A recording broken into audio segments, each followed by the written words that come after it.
Good evening, Merchants fans, and welcome inside the press box here at Everett Memorial Coliseum. I'm Sean O'Connor, your play-by-play voice of the Everett Merchants. The Merchants are 2-1 on this young season, playing against the 2-1 Seattle Studs, dropping a contest last night against these Studs 3-1. They'll look to split the weekend series, and they'll do it with the following lineup. Leading off, number 12, the second baseman Patrick Chung. Batting second, the designated hitter, number 7, Nick Klemp. Batting third, number 22, the everyday center fielder, Sam Linscott.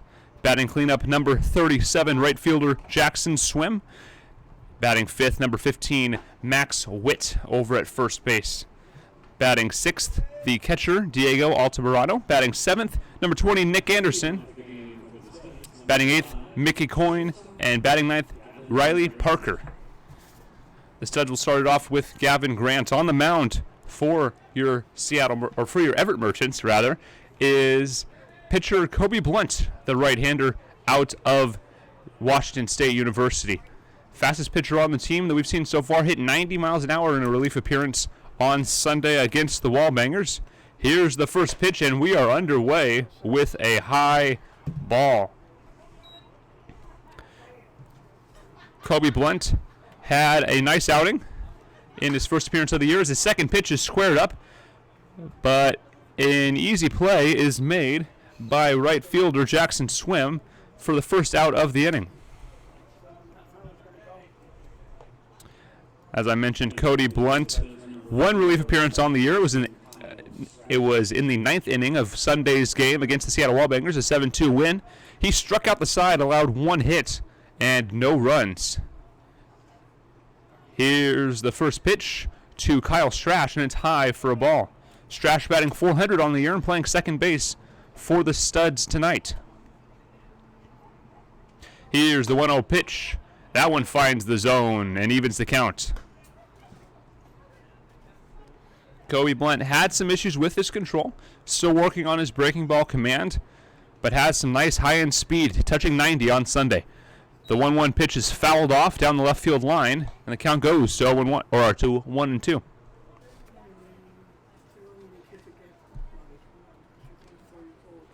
Here's the wind, and the 1-2 pitch popped up to the shortstop, Riley Parker, for out number 2. And Kobe Blunt working efficiently through two batters. He will see the third batter in the lineup, Ryan Budnick, the first baseman for the Seattle Studs.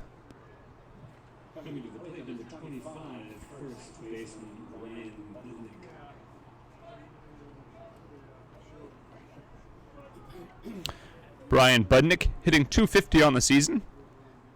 Over on first tonight for Seattle. Studs 2-1 on the season, 1-0 in league play after last night's win. Here's Blunt's first pitch, and it's a low, strike one. Merchants are 2-1 in league play so far. Their only 3 games have all been in the league. First 2 wins against newcomers Seattle Wallbangers. Here's the 0-1 pinch from Kobe, and it's lifted into center field. Linscott's coming in. He will make the play, and the side is retired. A nice, efficient 1-2-3 inning for Kobe Blunt, and will bring up the bottom of the first inning. Patrick Chung, Nick Klemp, and Sam Linscott due up for your Everett Merchants. As we head to the bottom of the first, your score, the Studs nothing, and your Merchants coming up.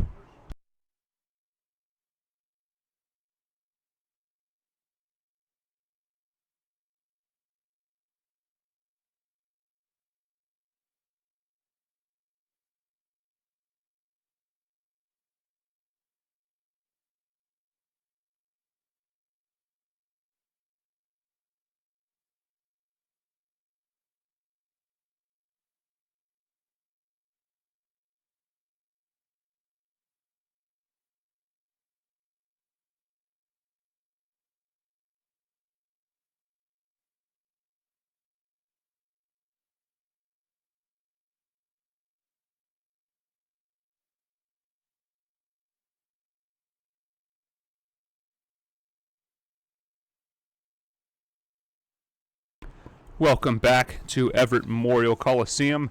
as your Merchants take on the Seattle Studs, looking to split the quick 2-game weekend set against PIL rivals. The Studs send David Benson out to the mound, number 9, a right-handed pitcher. He received some high praise from Merchants manager Harold Pyatt, saying he has one of the best pickoff moves by a right-handed pitcher he's ever seen. So look for the runners to stay close to the bags when they are on the base paths. Merchants pitchers will look to attack Benson early in the count, as he likes to use his slider, one of his better pitches, later in the count. The Merchants will look to play small ball, an opportunity they did not have last night, being held to 1 run on 5 hits, as they will look to manufacture runs whenever possible. Second baseman Patrick Chung will lead off the inning and the game for the Everett Merchants. Chung was 1 for 4 on the season, scored a run and struck out once. His only hit on the season was a leadoff triple in last night's ball game.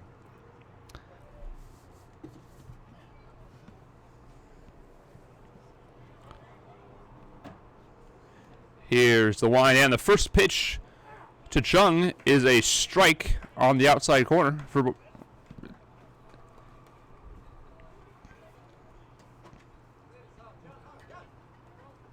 Here's the 0-1 pitch. Grounded up the middle, right to the shortstop, over to first base in time for the out, and a quick ground out to short for the first out of the inning for the Studs. We'll bring up designated hitter Nick Klemp.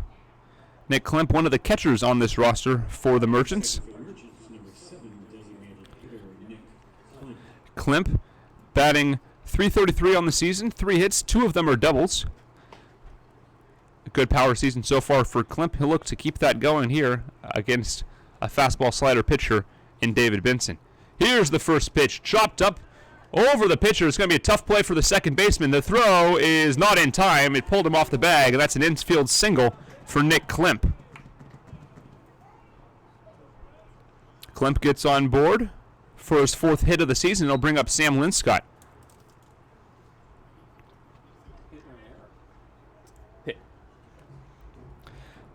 Sam Linscott, 5 of 15 on the young season, batting .333, 4 singles and a home run.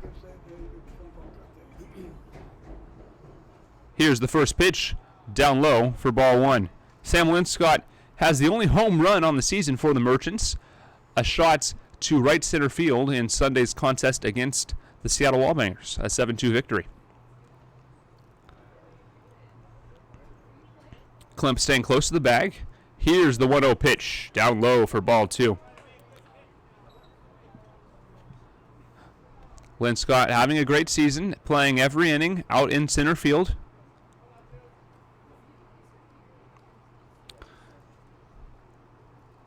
Linscott readies. Klemp takes a modest lead as the 2-0 pitch misses outside. Runs the count to 3-0. Sam having a great season so far with his bat. Likely gets a green light here.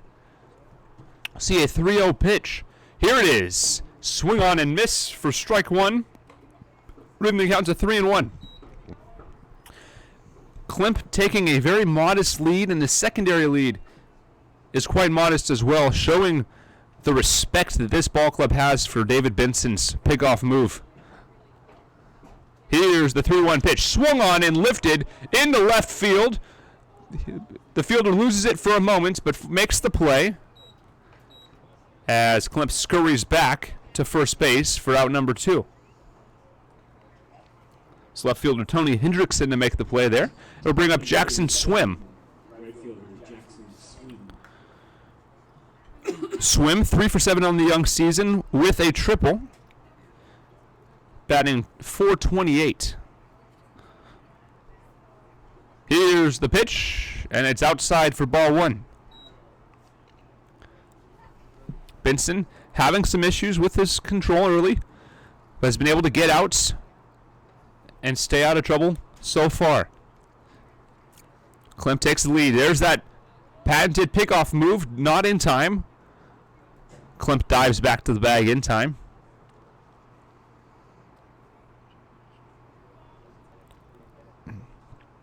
Klimp takes his lead. Benson checks. There's the pickoff move. That one's a little closer. Klimp scurries back in time. Get a practice swing from Jackson Swim. These pickoff moves to first base have to throw off the timing of a hitter.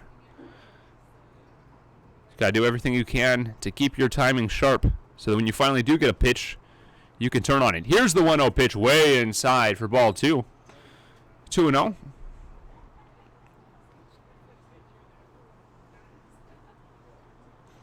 Harold Pyatt barking orders at his hitters, encouraging them for to take good pitches.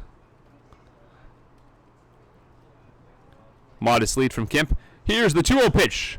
Fouled off down the first base line, and it will just get out of play.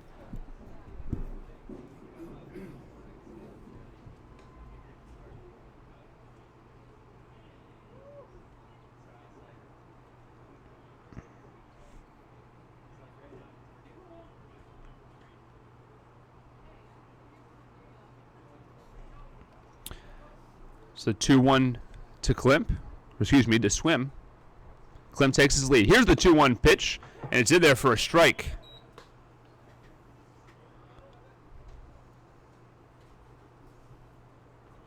Two to Klimp.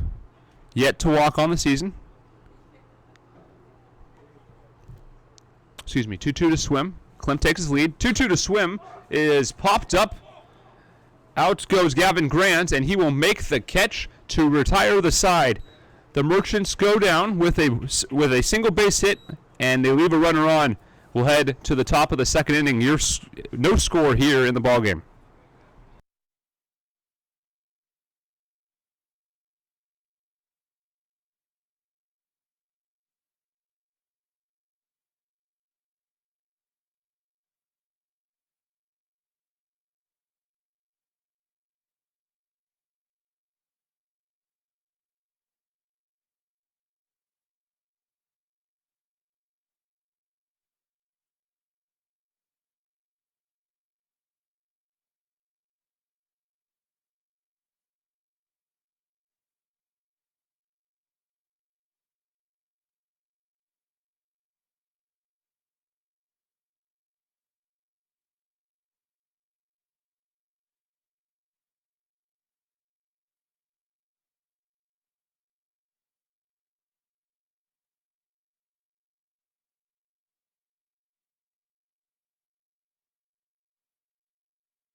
Welcome back to Everett Memorial Stadium.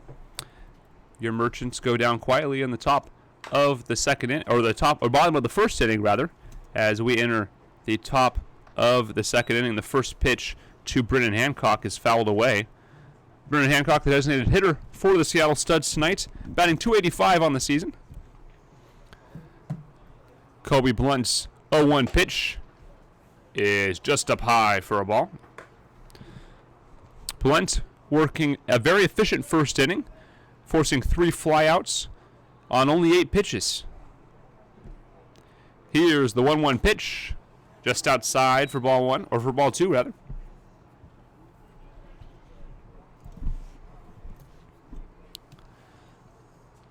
Here's the 2-1 pitch. Little tall for ball 3. 3-1 for Kobe Blunt, yet to walk a batter in this season. The 3-1 pitch is a strike called. Brennan Hancock was halfway out of the batter's box by the time that strike was called. He thought it was a ball, and we'll see a full count. Blunt's 3-2 pitch is cut on and missed for strike 3, and that's the first strikeout of the game for Kobe Blunt. So that breaking ball, the bottom really falls out of it when you're looking for 50 or for 90-mile-an-hour high heat. Kobe Blunt, the fastest pitcher on this Merchant staff, hitting 90 in a relief appearance earlier this season. Bring up Kyle Bowe, hitting 142 on the season. He'll play at the hot corner tonight for the Studs. Here's the pitch, up high for ball 1.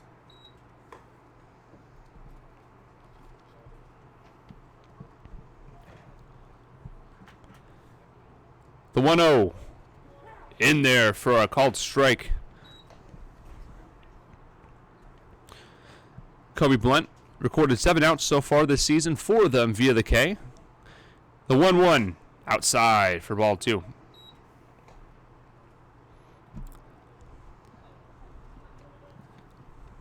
First start of the season for Kobe Blunt. As he works in the second. The 2-1 pitch is hit on a line out to left center field and a stand-up single for Kyle Bowe. That single will bring up Tony Hendrickson, the left fielder, with 1 out here in the top of the second.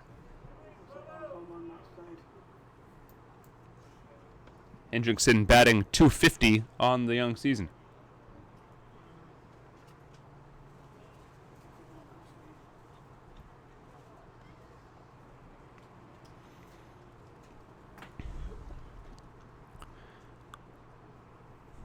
Kobe Blunt checks the signs and comes home and misses inside for ball 1.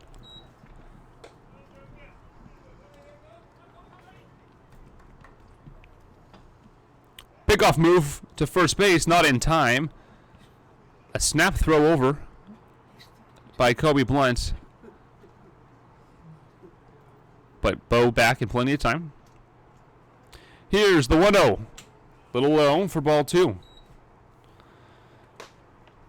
Despite striking out the side in his first appearance of the season, Blunt did deal with some control issues, working some counts full.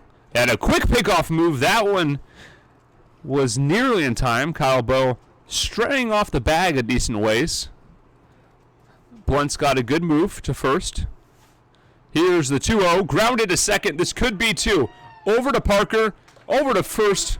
And that will do it. A 4-6-3 double play to get out of the inning as we head to the bottom of the second inning. Your score 0-0.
Welcome back to Everett Memorial Stadium.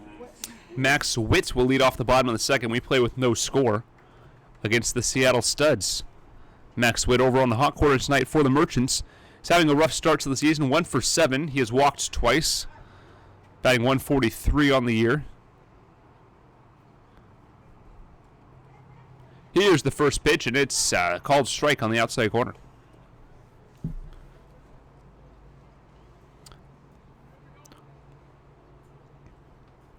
Merchants and the Suds each picking up a hit in the first. Singles that were stranded at first as the 0-1 pitch is a called strike 2.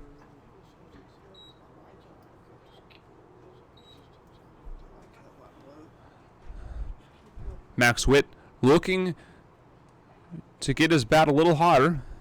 The 0-2 pitch. Taken for a low and outside ball number 1.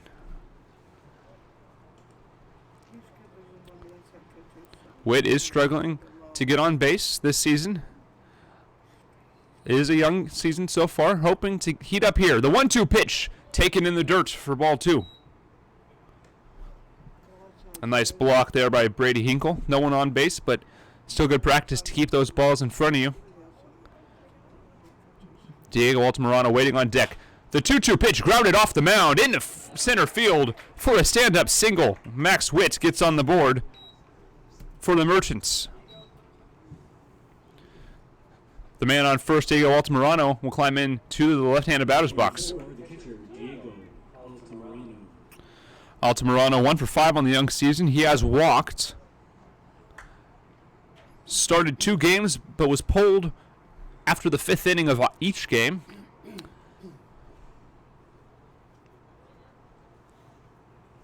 Here's the first pitch. A bunt shown, and it's popped foul down the third base line for strike 1. There's that small ball Coach Pyatt discussed before the game. He wants to see this team manufacture runs, get runners in scoring position with 1 out, and see if they can make something happen on the base paths.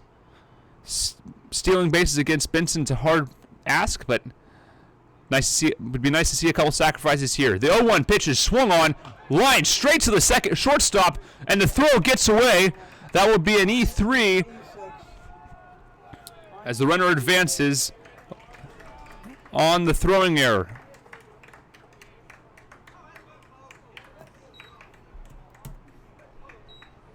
So a line out to shortstop and an E6 to advance the runner will bring up Nick Anderson, the left fielder for the Merchants.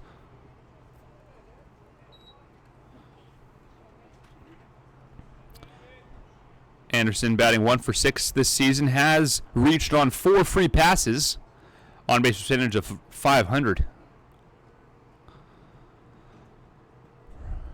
Here's the pitch, and it gets away. A passed ball will advance the runner.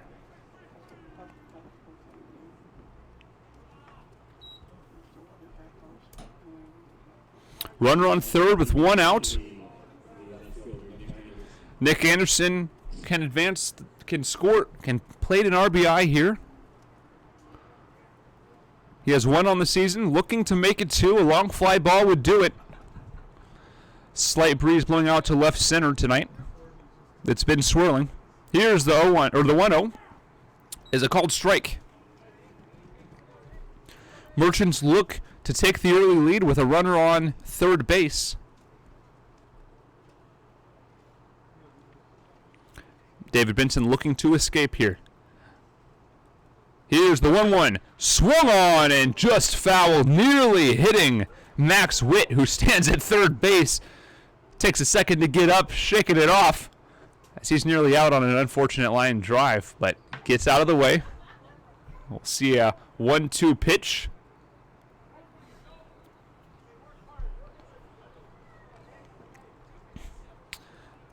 Harold Pyatt urging him to work on it.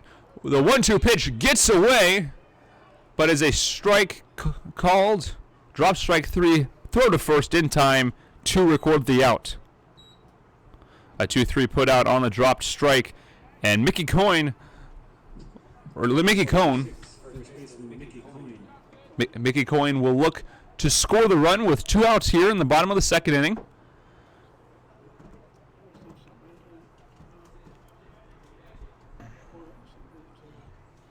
Coyne yet to record a hit on the season. Here's the pitch, and it's a called strike 1.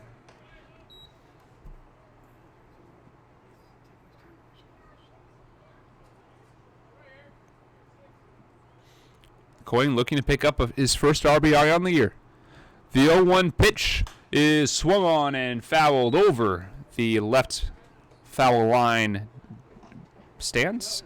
0-2 now. Merchants have an opportunity here, but it's slowly slipping away.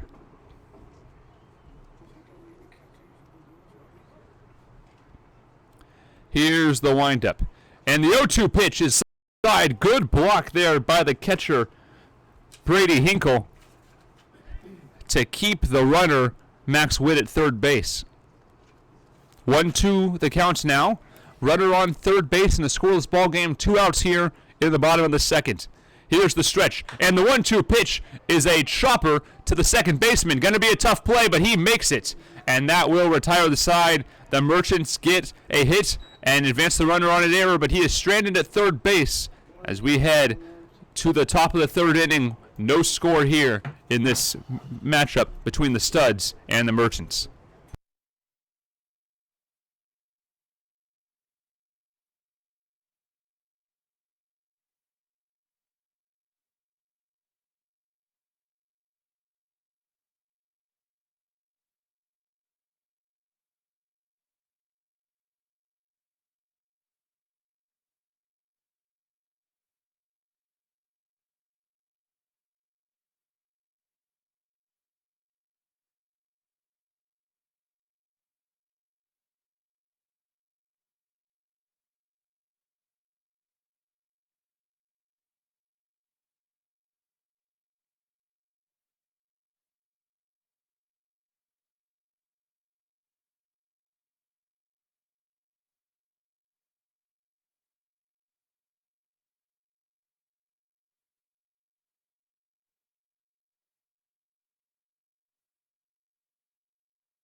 Welcome back to Everett Memorial Stadium. As we play here in the top of the third inning, no score. Kobe Blunt stays on the mound. Here's the first pitch to Henry Cheney. It's down low for ball one. Cheney, 142 on the season. Here's the 1-0 pitch. This one is driven up the third base line into left field for a base hit. Heading to second base for a stand-up double is Henry Cheney. And the Studs get a double early to get a runner in scoring position with nobody out. Kobe Blunt at 23 pitches so far tonight. A pretty high pitch count for a relief pitcher. We'll see how long he goes tonight. Brady Hinkle now up for the Studs, the starting catcher for Seattle. Yet to record a hit on this young season. Here's the pitch, fouled straight back into the screen for strike one.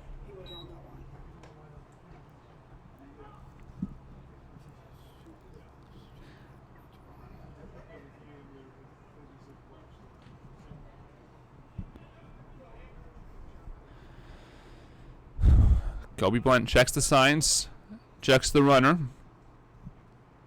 and delivers the 0-1 pitch in there for a called strike two. 0-2 the count. Kobe looking for his third strike or second strikeout of the night. Looking to get out of early trouble here. The 0-2 pitch is cut on and missed for strike three, and a quick three-pitch strikeout for Kobe Blunt. R.J. Green now up to the plate with one out and a runner on second base. R.J. Green, 272 hitter on the season, playing center field for the Studs tonight. Blunt comes home, and this ball is chopped right to Riley Parker, who boots it. And that'll be an E6 as R.J. Green reaches on an error and will also advance the runner.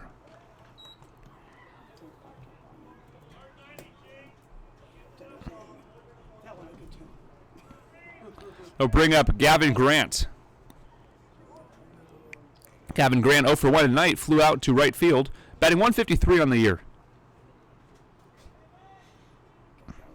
Runners on the corners. Blunt looking for a double play to get out of the inning. Got a 4-6-3 double play in the second. Looking to do the same here. Blunt comes home with the pitch, and it's a called strike.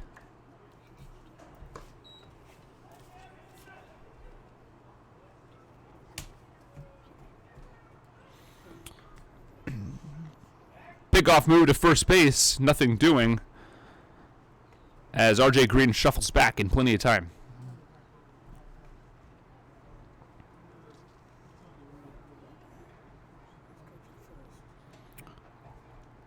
Here's the 0-1 pitch, taken for an inside ball, just missing the plate.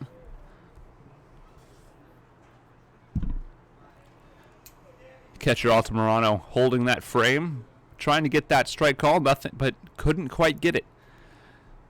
Kobe Blunt comes home with the 1-1 pitch. Runner goes. No throw. A strike called. And a 1-2 count. Altamirano kept it in his pocket, and that's a stolen base for R.J. Green.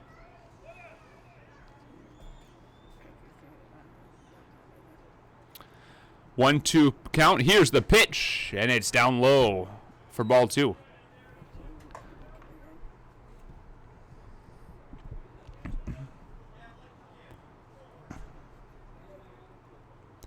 Two count. Runners on second and third. Kobe Blunt looking to get out of a sticky situation. No score here in the top of the third. Blunt delivers the 2-2 pitch upstairs for ball 3. We'll see a full count, 3-2.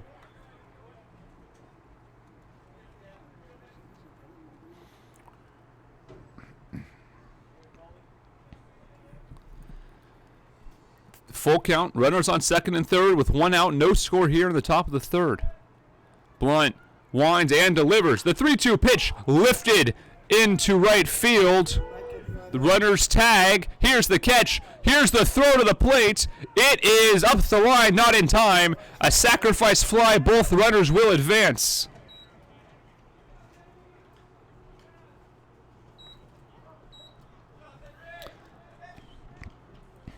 As the Seattle Studs take a 1-0 lead here in the top of the third inning.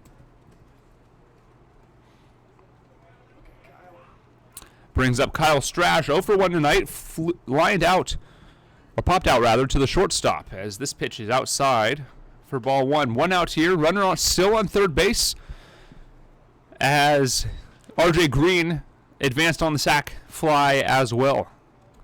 The 1-0 is swung on and cut into foul territory for a swinging strike.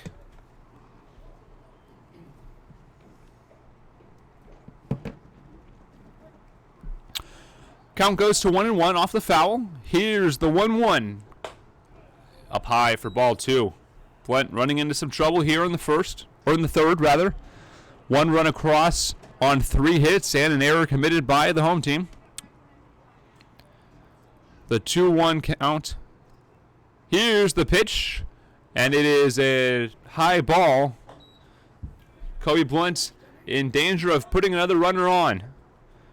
3-1 counts, 2 outs here in the top of the third inning. The Merchants trail 1-0. Here's the 3-1 pitch, and it is cut, slicing into foul territory and clangs off the left field bleachers to even the count. 3-2 the count. 2 outs here in the top of the third inning. Kobe Blunt comes home with the payoff pitch. It is lifted into left center field. Lynch got over and he makes the catch to limit the damage. But the Studs get on the board with a sacrifice fly and lead it 1-0. Riley Parker, Patrick Chung, and Nick Klemp will be up for your Merchants when we come back.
Welcome back to Everett Memorial Stadium. We have a new pitcher for the Seattle Studs, righty Xander Klausch, wearing number 15.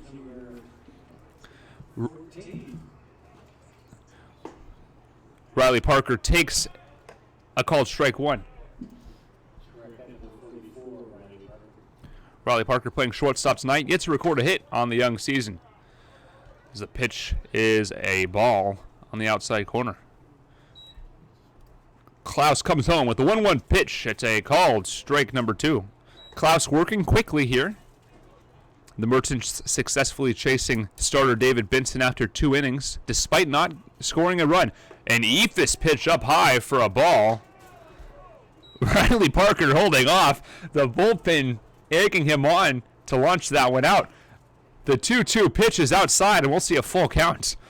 It's the first Ephus pitch I think I've ever seen at the collegiate level. Here's the payoff pitch. Fouled straight back into the screen, and we'll do it again. It's an interesting look. High Ephus, and then a fastball low and away. We'll see a payoff pitch here. Klaus delivers, and it's outside for ball 4 as Klaus walks the first batter he sees, and it'll bring up the leadoff hitter, Patrick Chung. Patrick Chung grounding out to the shortstop, sitting 250 entering tonight. Chung seeing his first action of the season against these Studs yesterday. Here's the pitch. Bunt shown. He pulls back and takes a high ball. Merchants looking to play small ball tonight, as mentioned by Coach Harold Pyatt in the pregame.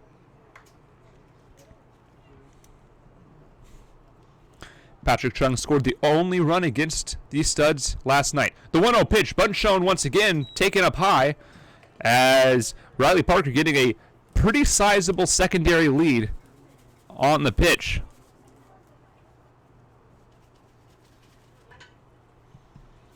The 2-0, bunt shown, laid down and just fouled down the first base line. Riley Parker was halfway to second by the time that one came off the bat.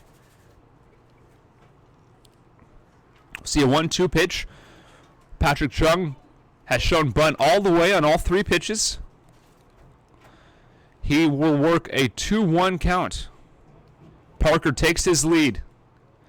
Runner fakes, and a 3-1, or the 2-1 pitch is taken up high. Bunt shown, pulled back to get the ball.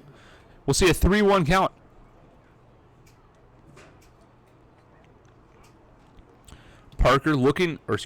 Chung looking to lay down a bunt as Riley Parker goes scurrying back to the bag. Klaus has a decent pickoff move as well, shown by that move there. Here's the 3-1 pitch. Swinging away is Chung, and he'll miss, and he'll bring up a full count. The second one we've seen in the 2 batters that Klaus has faced so far in this ballgame. We play in the bottom of the 3rd. Here's the move to first, nearly there, but Parker scurries back in time.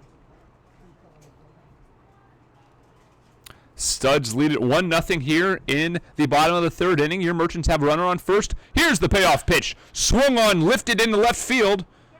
The play will be made by left fielder Tony Hendrickson for the first out of the inning.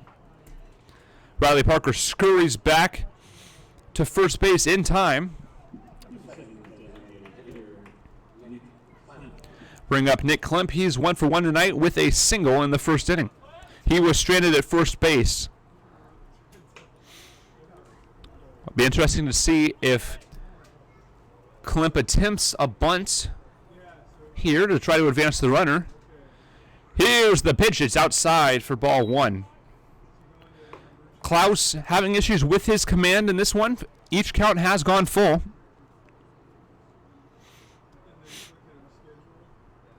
Klemp will not see a pitch as Klaus goes to first base. Nothing doing as Parker can scurry back in time with a head-first dive. If Klemp can get aboard, here's the pitch. It's outside. Barring a double play, we'll see Sam Linscott after Nick Klemp's at bat. 2-0 pitch. Here it comes, and it's up high for ball 3. 3-0 the count. Klimp well ahead. Looking to drive this ball into the gap, maybe score Klimp from first. Here's the 3-0 pitch down low for ball 4, and the Merchants have runners on first and second with 1 out here in the bottom of the 3rd inning. And we'll bring up center fielder Sam Linscott. Linscott, 333 entering the night. He flew out to left field in his only plate appearance so far of the night. As time is called, Sam trying to get something out of his eye, it appears. Linscott has recorded the only home run on the season so far for the Merchants. Here's the first pitch, and it's a called strike.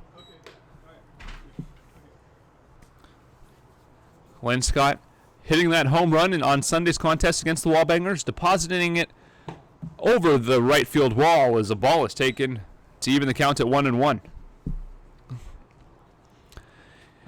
Breeze has calmed significantly. It's a slight breeze that will help any ball get over the fence, but not much, as it's a slight left to right breeze. Here's the 1-1 pitch, a big swing and a miss on a breaking ball. 1-2 the counts now. Runners on first and second. The Merchants need to get a run here to tie this ball game. We're in the 3rd inning. 1-0 Studs. Here's the 1-2 pitch taken in the dirt for ball 2.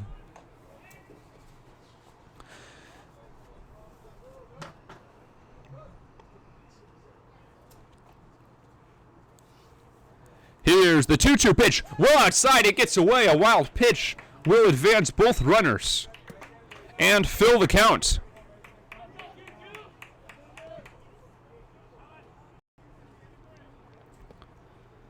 There's that control issue for Xander Klaus coming through again. He's had issues and has thrown at least 3 balls to each of the batters, as well as surrendering 2 walks. Runners on second and third. Here's the full count. Payoff pitch is lifted into right field. This should be deep enough. Over is Cheney. He makes the catch. Here comes the runner, Riley Parker. The throw will be to second, not in time, as both runners advance on the sacrifice fly, and this game is tied. A productive at-bat for Sam Linscott. He'll pick up an RBI and tie the ball game at 1 apiece. Bring up right fielder Jackson Swim with a runner on third. Here's the pitch, and it's a strike on the outside corner. 2 outs here in the bottom of the 3rd, but the score is tied as a big swing and a miss on the 0-1 pitch. 0-2 now. Xander Klaus picking up his pace a little bit, and time is called. Midway through the windup, he'll throw Neefus just to get the ball out of his hand. 0-2 pitch. Jackson Swim looking to drive in another run to take the lead. Here's the 0-2 pitch. It's down low for ball 1. 1-2 the counts. Swim 428 on the season. Here's the 1-2. And a ball called. A little bit high for the likings of the home plate umpire. 2-2 pitch. Here it comes, and it's chopped foul. And we'll do it again. Klimp standing on third base. He's the go-ahead run. 2-2 count. 2 outs here in the bottom of the 3rd inning. 1 all. In a very even ball game so far between the Studs and the Merchants. Klaus readies. And the 2-2 pitch is taken for a ball. And the count runs full. 3-2 with 2 outs. Klaus has thrown at least 3 balls to every batter he's faced. Here's the payoff pitch. Lifted into foul territory. It will get out of play, as we will see the 8th pitch of this at-bat. Klaus's pitch count is sky high. Here's the payoff pitch. Swung on and missed for strike 3, and now we'll retire this side. But the Merchants get a run and tie this ball game. When we come back, we'll get to the top of the 4th inning. Your score, the Merchants 1 and the Studs 1.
Welcome back to Everett Memorial Stadium as number 25 Ryan Budnick comes up for the Seattle Studs.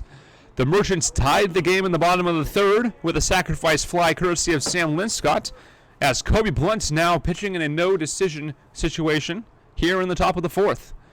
1 run on 2 hits and 1 error for the Studs, 1 run on 2 hits and 1 error for the Merchants, as the first pitch is a strike on the bottom of the zone. Kobe Blunt at 39 pitches on the evening, 40 after that pitch, after a lengthy third inning. Here's the 0-1, and it's taken outside and low for ball 1. Couple pitchers starting to jog around and get loose out in the bullpen. No one throwing around just yet. Here's the 1-1 pitch, and it skips home for a ball. Count goes to 2-1. Diego Altamirano working behind the plate.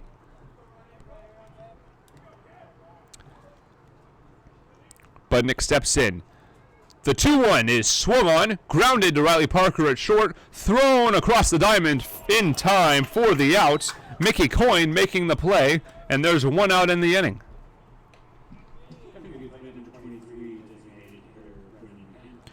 Brennan Hancock up to bat now for the Studs. 285 hitter on the season. 0 for 1 tonight. He struck out swinging in to lead off the second inning. Blunt gets his sign and comes home with a high fastball that misses outside.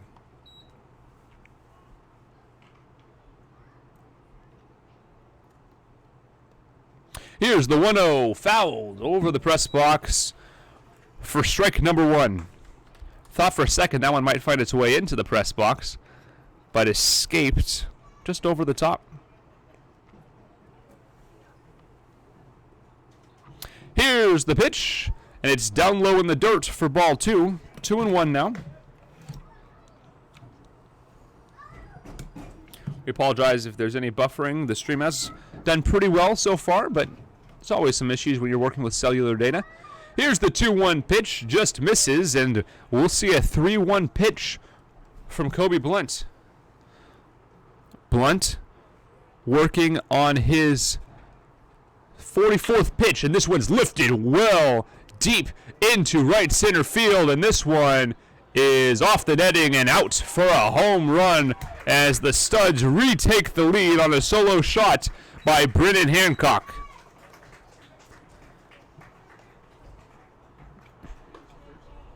That ball was a ton of trouble and got just enough help from the slight breeze well over the Judd and Black sign out there in right center field. Bring up Kyle Bowe, 1 for 1 on the night, singled in the second inning, was later erased on a 4-6-3 double play, batting 142 on the young season. Kobe Blunt delivers his pitch, and it's in there for a called strike.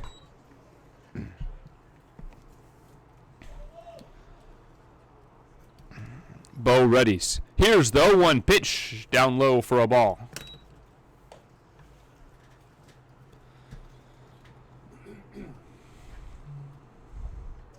Here's the line, and the 1-1 pitch. Little low. 2-1 now the count. Blunt working here in the fourth. Delivers the 2-1 pitch. Bounces out of the mid of the catcher. 3-1 on the ball. Bullpen still quiet for the Merchants. We have a pitcher playing catch for the Studs. The 3-1 pitch is a called strike. Kyle Bowe was across home plate by the time that strike was called. We'll see a 3-2 payoff pitch with 1 out and 1 run across here in the top of the fourth. Here's the payoff pitch, and it's swung on and laced into center field. That's a base hit up the middle as this inning continues for the Studs. That hit will bring up Tony Hendrickson.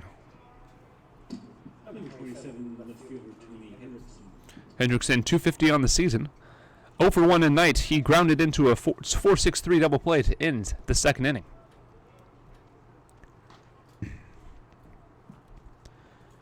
Kobe Blunt looking to limit the damage here. A ground ball double play would be exactly what the doctor ordered. As that pitch skips in there, Altamirano keeps it in front of him, and the runner stays. Home plate umpire cleans off the plate as we get back underway. 1-0 the count to Hendrickson. Kyle Bowe takes his lead. Blunt checks the runner and comes home with a 1-0 pitch, and a check swing ball is called, and Diego Altamirano goes out for a mound visit. Tries to calm down his starter. Kobe Blunt having some issues here in the fourth inning, and had some issues in the third too. A bit of a laborious inning. 18 pitches in that inning. He's running quite a pitch count in the fourth as well. And he faces a 2-0 hitter's count with a runner on first, 1 out, and a run across. Here's the 2-0. Taken for a ball just inside. Kobe Blunt not too happy with that call. He now has to work around Hendrickson with a 3-0 count and a runner on. We play in the top of the fourth. And a 4-pitch walk for Kobe Blunt. We got a time call. The pitching coach for the Everett Merchants, Brandon Malovich, will head out to the mound. Try to calm his pitcher down. Nobody out in the pen.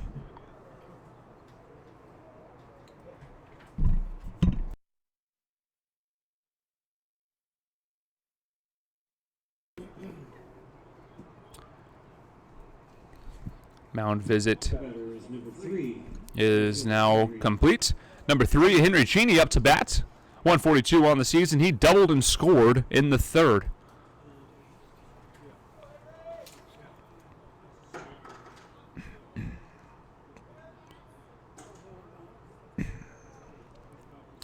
.142 hitter on the season is Henry Cheney. He's playing out in right tonight.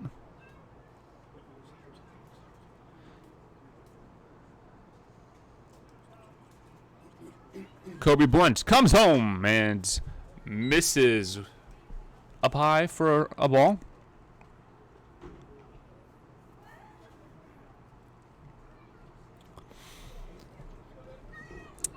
Cheney settles in, looking to add a run to the Studs total. Here's the 1-0 pitch, and it's down low for ball 2. Bullpen starting to get moving for the Merchants. Still nobody throwing. 2-0 pitch upcoming for Kobe Blunt. Headed to Henry Cheney. Here's the 2-0. And a strike. He finally finds the zone. 2-1. Blunt still working behind, but able to get a foothold here. Jared Maxfield starting to get loose out in the bullpen. Here's the 2-1. And that's another strike. The count runs even, 2-2. With 2 on here in the top of the fourth inning. Your Merchants trail 2-1.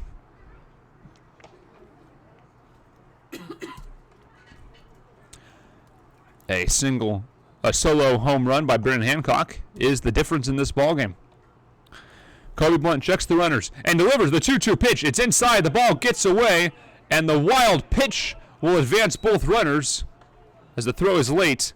Full counts now, and the double play is no longer in order.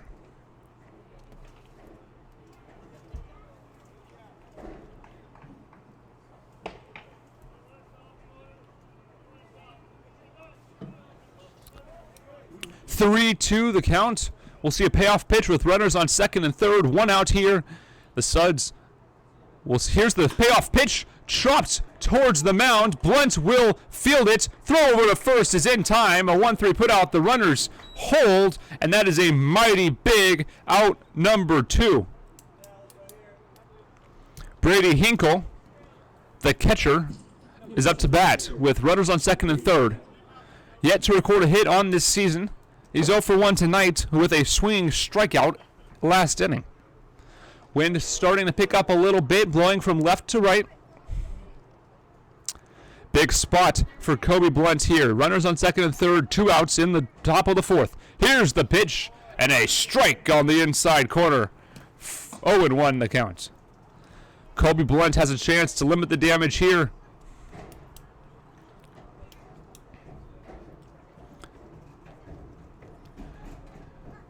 Blunt readies.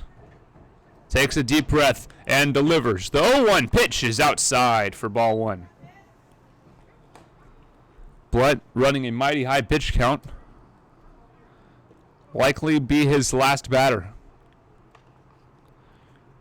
Hinkle readies. Here's the 1-1 pitch. Down low, ball gets away. Umpire gets in the way, but the runners hold as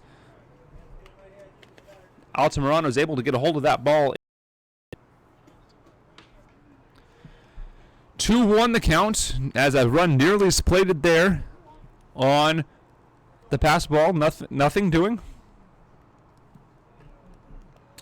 Here's the wind. And the 2-1 pitch is shot into right field for a base hit. That'll score 1. Here's the throw home cut off by the first baseman. 2 runs will score on the RBI single by Brady Hinkle, and the Studs lead it by a score of 4-1.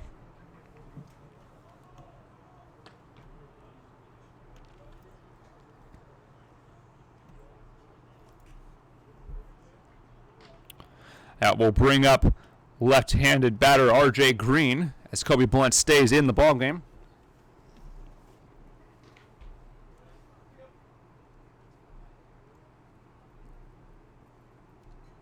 Here's the pitch.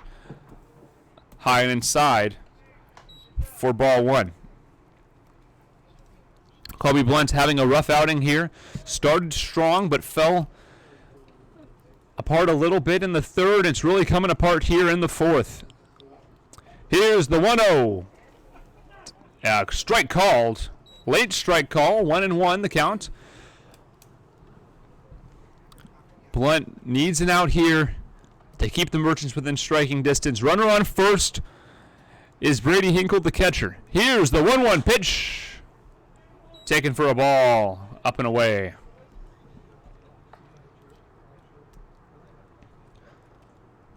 Blunt's pitch count up over 60 now. Jared Maxfield getting ready to come in. The 2-1 pitch gets away from the catcher, but he's able to keep it in front of him. That's a ball. 3-1 count. Runner on first. 3 runs plated in the inning. The Studs lead it 4-1 here in the top of the 4th. The Merchants have some work to do. Here's the pitch, and it's a walk. R.J. Green reaches on a 3-1 pitch. As the Merchants pitching coach calls time, likely for a pitching change. We will see. Jared Maxfield still out in the pen. And out he comes. Here he comes. Jared Maxfield will enter the ball game for Kobe Blunt. I will double check the number. I believe it is number 25, Jared Maxfield. So we see our first mid-inning. We see our first middle inning relief pitcher of the season. Kobe Blunt's night is done. He pitched 3 2/3 innings, gave up 4 runs on 5 hits. All of the runs were earned. To see Jared Maxfield.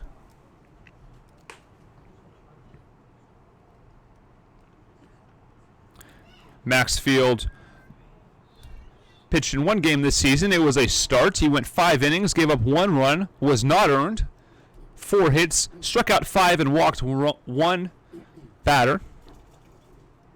As he looks to get the Merchants out of a tricky spot here and limit the damage.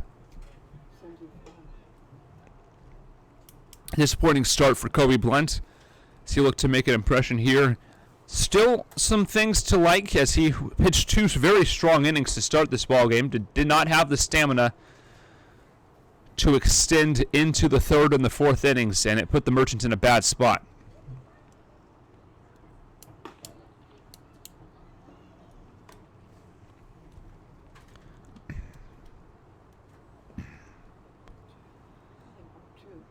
As we watch these last few warm-up pitches, we'd like to thank you for joining us tonight on the Everett Merchants Baseball YouTube channel.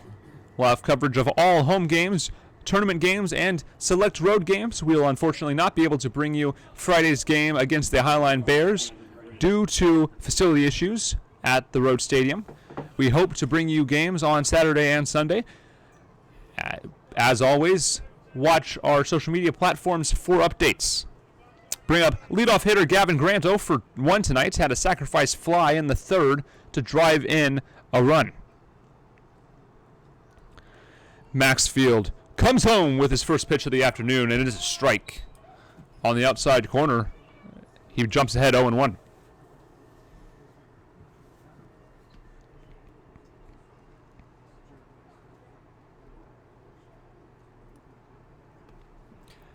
Maxfield with runners on 2nd and 3rd.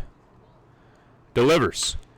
Chopping ball right to the shortstop on to second for the fielder's choice. And that will retire the side. Damage done, however, on 3 hits, 3 runs crossed the plate, and a pair of walks. Your Merchants trail the Studs 4-1.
Welcome back to Everett Memorial Stadium on a chilly night here in Everett. Your Merchants trail 4-1 after a big 4th inning for the Studs, as a strike is called on the first pitch to Max Witt. Witt 1 for 1 tonight. He singled in the 2nd and was stranded at 3rd. Here's the 1, swung on and missed for strike 2. Oh.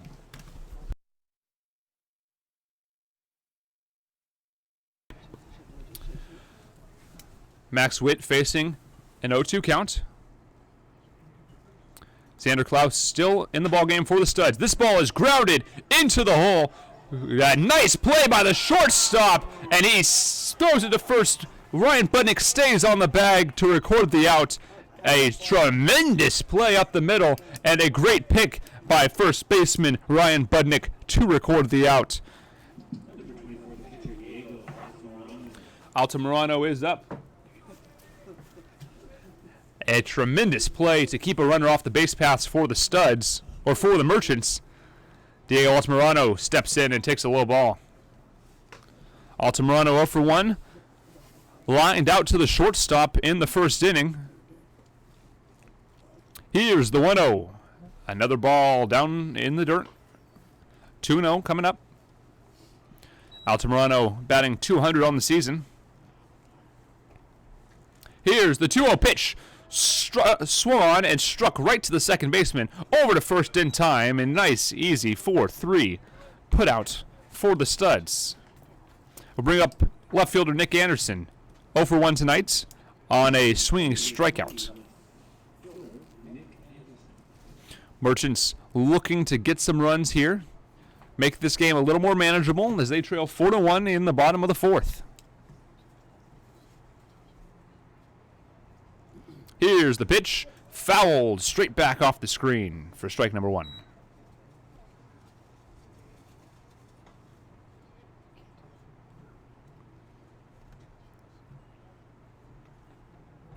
And Nick Anderson looking to make something happen here for his Merchants. Here's the pitch. Off speed up high for ball number 1. Klaus has an extreme off-speed pitch. He used it there. Here's the 1-1. Likes to follow it up with low heat, and that's exactly what he did for a called strike number 2. 2-1 the count.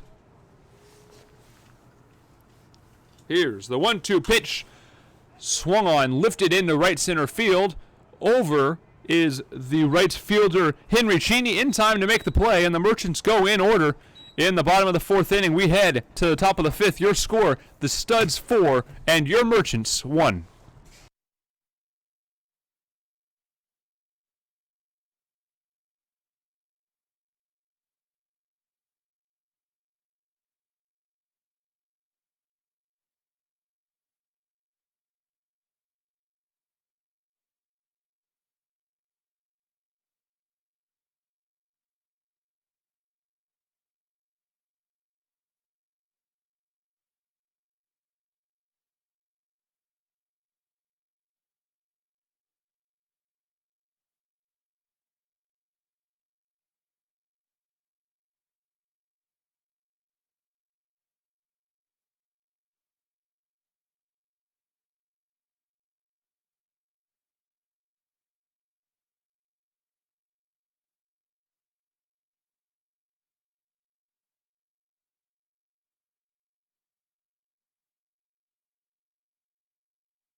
Welcome back to Everett Memorial Stadium. Your Merchants trail 4-1 to the Seattle Studs as Jared Maxfield looks to keep the deficit at 3 as he faces batter Kyle Strash. 2 flyouts for Kyle Strash as he takes a first pitch ball.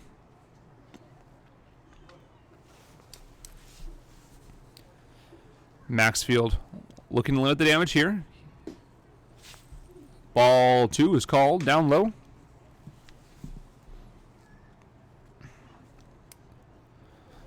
Strash recorded 1 out in the top of the 4th inning, and he's now working here in the 5th. This ball is chopped to the second baseman. This will be a tough play. Over in time to record the out at first base. What a play by the right side of your Merchants infield. The combo of Chung and Coyne working to perfection. Ryan Budnick up now for the Seattle Studs. 0 for 2 on the night, 250 on the season. Flew out to center field and grounded out to shortstop tonight. Here's the pitch. It is down low for a ball.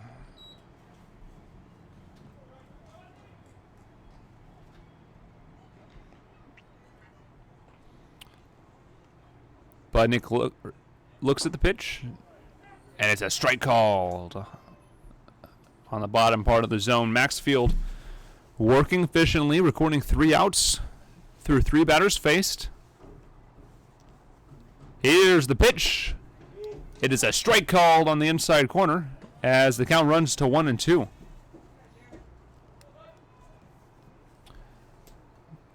Budnick waits for the pitch.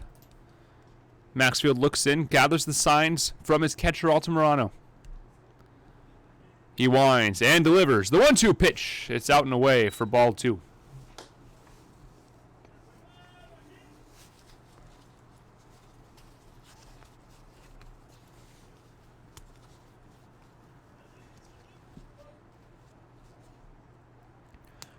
Two pitch on the way, swung on and fouled straight down. I will do it again.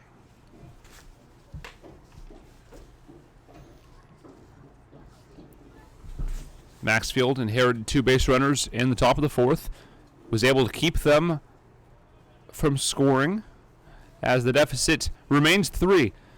We'll see a 2-2 pitch to Ryan Budnick. Here it is, and a swinging strike 3, and that will retire Ryan Budnick for the second out of the inning. Bring up Brennan Hancock, the designated hitter for the Merchants. The designated hitter for the Seattle Studs, Brennan Hancock. 1 for 2 tonight, struck out swinging in the second, and started the big inning in the 4th for the Studs, hitting that home run over the Alfie's Pizza sign out in right center field. Here's the first pitch, a big swing and a miss for strike 1.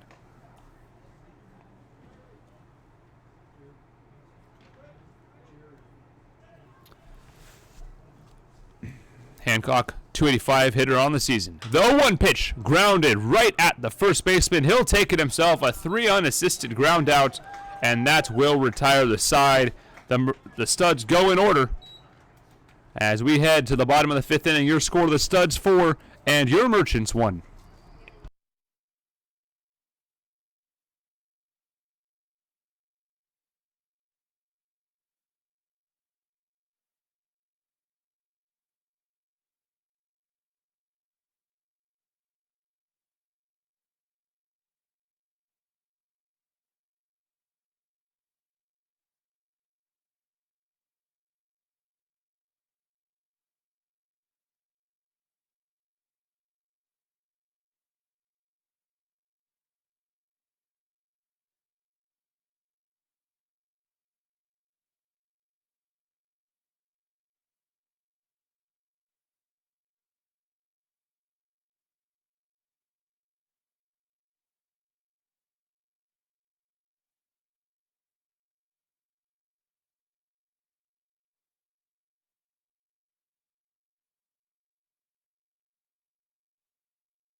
Welcome back to Everett Memorial Stadium. New pitcher for the Studs, Alex McBee, a lefty, will face Mickey Coyne, Riley Parker, and Patrick Chung. Coyne and Chung are both lefties. Left-on-left matchup for the Studs will be on here. Bring up Mickey Coyne to start things off. He's 0 for 2 tonight, grounded out to second to end the second inning.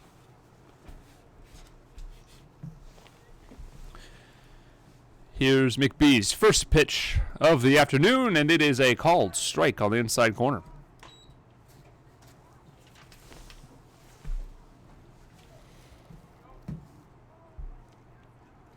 Coyne making a few good defensive plays at first as he looks at ball one. A number of good pick plays to keep runners from scoring and to keep runners off the base paths. Here's the 1-1 pitch from McBee. It's a called strike one, or strike two rather. Count runs to 1-2.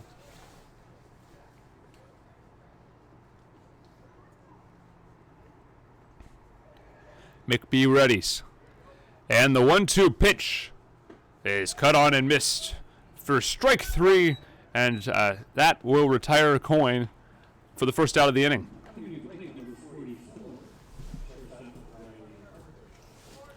Riley Parker, the shortstop for the Merchants, is up next. He walked in the third inning, yet to record an official at bat. He is yet to record a hit on this season. Here's the first pitch, a called strike on the bottom part of the zone. Quickly 0-1. Riley Parker looking to start the rally here in the fifth. Here's the 0-1 pitch. It's a ball on the bottom part of the, underneath the bottom part of the zone. Count runs to 1-1.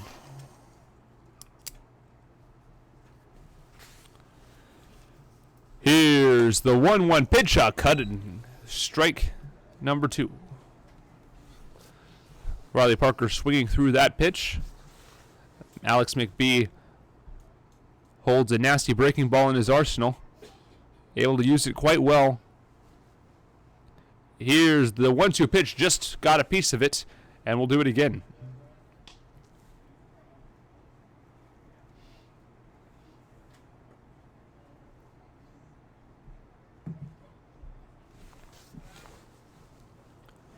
Here's the wind. And the 1-2 pitch is shot right to the third baseman. He gathers, throws to first, and it's in time to record the out for the second out of this bottom of the fifth inning.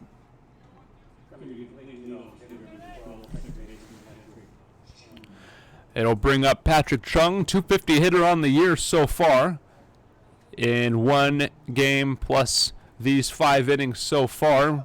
We play in the bottom of 5. Your Merchants trail 4-1. Chung awaits Alex McBee's first pitch. And here it comes, outside for ball one.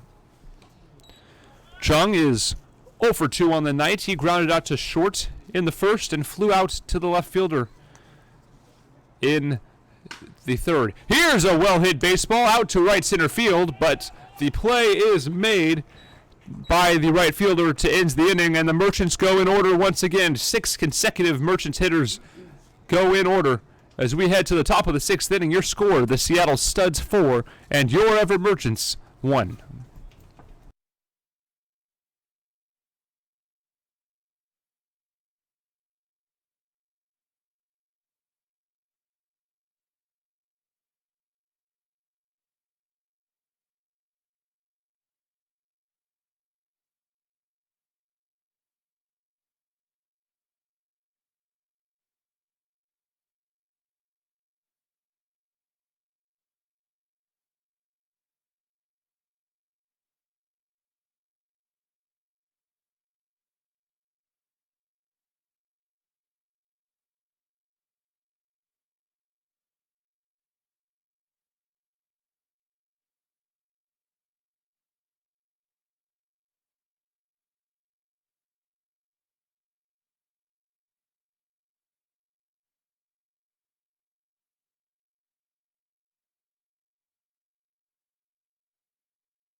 Welcome back to Everett Memorial Stadium. Your Merchants trail 4-1 in the top of the 6th inning. We'll bring up Kyle Bowe to face Jared Maxfield. Bowe is 2 for 2 tonight with a pair of singles. He scored in the 4th. Part of that big inning for the Studs. Here's the first pitch, and it's down low for a ball. Jared Maxfield coming in in long relief, replacing starter Kobe Blunt in the top of the 4th inning, recording the final out there and going cleanly through the 5th. Here's the 1-0 pitch, and it's a strike on the bottom part of the zone to even the count.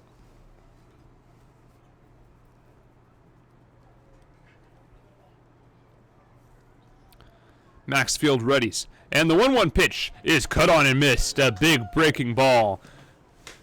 The count runs to 1-2. Kyle Bowe hitting 142 on the season, but 2 for 2 tonight, as mentioned before. Here's the windup, and the 1-2 pitch. Called strike 3 on the outside corner. A strikeout called. Will retire the first batter of the inning, and 5 straight for Jared Maxfield. We'll bring up left fielder Tony Hendrickson, 0 for 1 on the night.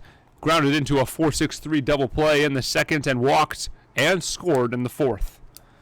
Part of that big 3-run inning for the Studs to allow them to get ahead here in this ball game. Second game of the 2-game set here against the Merchants and the Studs. They will play 2 more down in Seattle later this season. First pitch is a strike on the bottom part of the zone.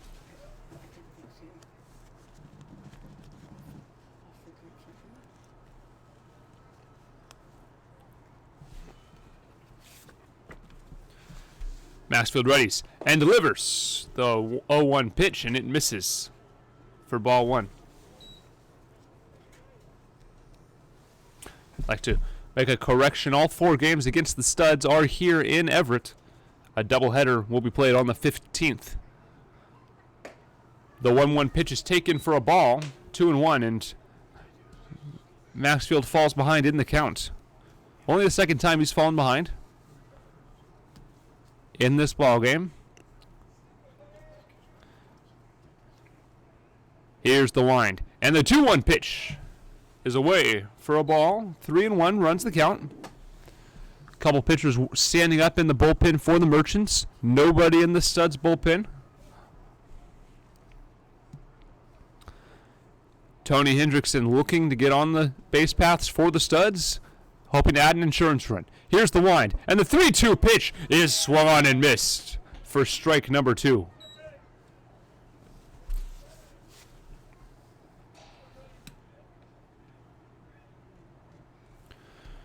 The Studs looking to improve to 3-1, while your Merchants look to do the same. We'll get a full count payoff pitch. Here's the wind, and the payoff pitch is down low. And a walk is drawn by Tony Hendrickson. That'll bring up Henry Cheney with a runner on first and 1 out here in the top of the 6th.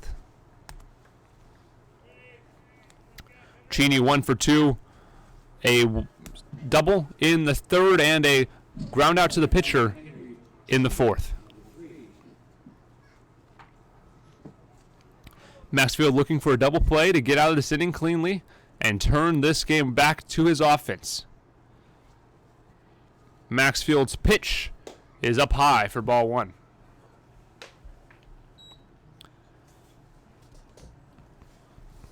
Cheney hitting 142 entering tonight.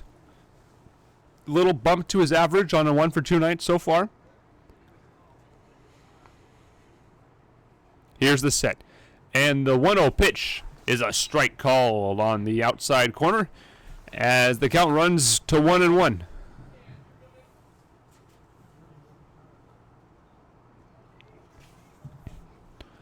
One and one the count to Henry Cheney. Maxfield readies. And a quick pickoff move to first base. Almost there in time to record the out. But Hendrickson able to just beat the throw back to first base.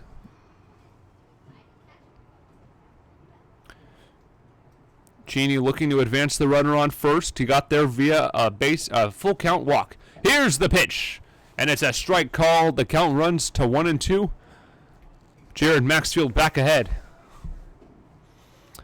Looking for a ground ball up the middle to turn 2-1. Maxfield checks the runner.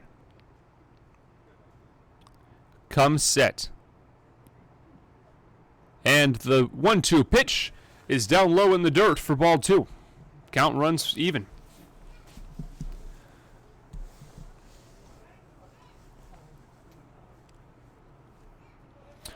Studs have 4 runs on 5 hits and 1 error, while your home team Merchants have scored 1 run on only 2 hits and an error. Maxfield readies. And the 2-2 pitch is called strike 3, and that will record the second out of this inning. A couple people complaining about that call. Looked a little low, but strike 3 called regardless on the 2-2 pitch. Will bring up Brady Hinkle, have some issues there with that name for some reason. With 2 outs and a runner on first in the top of the 6th inning. Jared Maxfield looks in and delivers. This pitch is fouled down the third base line, first base line, barely missing his first base coach.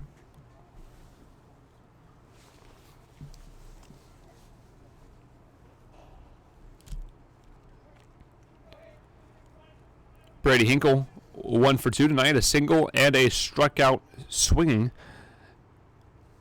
He has 2 RBIs. The runner goes, and this ball is lifted over the shortstop's head into left field for a single, and the runners will stop at third base. We have runners on the corners for the Studs. 2 outs here in the top of the 6th inning. As the Studs threaten to add on here. RJ Green comes up to the plate, 0 for 1 tonight.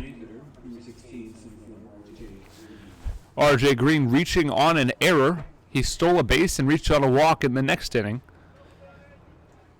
272 hitter on the season, looking to drive in an insurance run here. If we play on the top of the 6th, it's 4-1 Studs, and they're threatening to add on here. Maxfield readies and comes home. The pitch is low and inside for ball 1.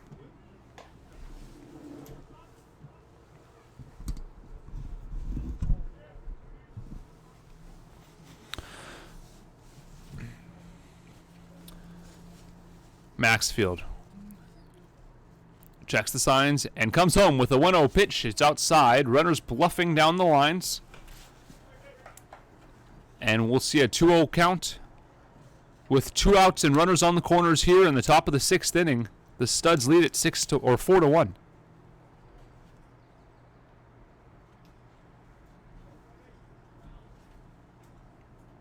Maxfield readies and delivers. This is a swinging ball grounded right into the second baseman, but he boots it into right field. That'll be an error. Runners on the corners for the Studs. That'll play to run. E4 will play to run.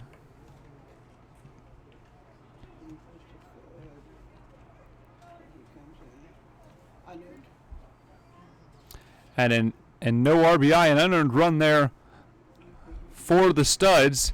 As this inning is extended, 5-1 Studs lead. Maxfield now faces leadoff man Gavin Grant. A strike called on a very nice pitch on the outside corner. Gavin Grant is 0 for 2 tonight. Grounded into a fielder's choice and drove in a run on a sacrifice fly. Here's the pitch, grounded to short. Throw over to second in time for the fielder's choice, and that will retire the side. But the Studs add a run on an error by the second baseman, Patrick Chung. Your scores, we head to the bottom of the 6th inning. The Studs 5 and your Merchants 1.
Welcome back to Everett Memorial Stadium. We have a new hitter. Austin Hawk will pinch hit for Nick Klimp in the designated hitter spot. Merchants trail 5-1 after an unearned run in the top half of this inning. The first pitch misses for ball one.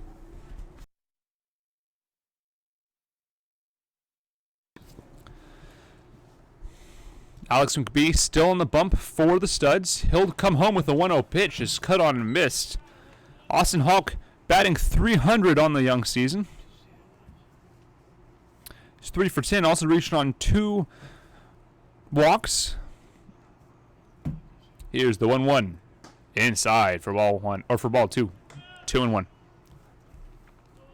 Hawk has 2 doubles on those 3 base hits and has played 21 innings so far this season. Here's the pitch, and the 2-1 pitch is low for ball 3.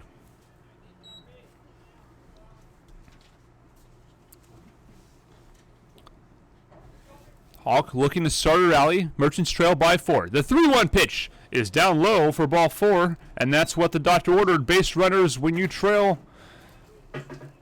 bring up center fielder Sam Linscott. I'd like to thank all of you viewers at home on the Merchants YouTube live stream. 31 of you viewing right now. That number has been bouncing between the 20 and 30, and we appreciate every one of you. Here's the pitch to Sam, foul down the right field line for strike 1. Sam Linscott 0 for 1 tonight. A sacrifice fly drove in the only run of the ballgame in the 3rd. He also flew out to left field in the 1st.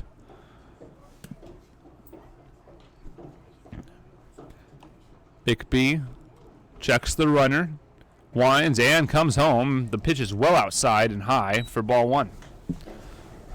1-1 counts.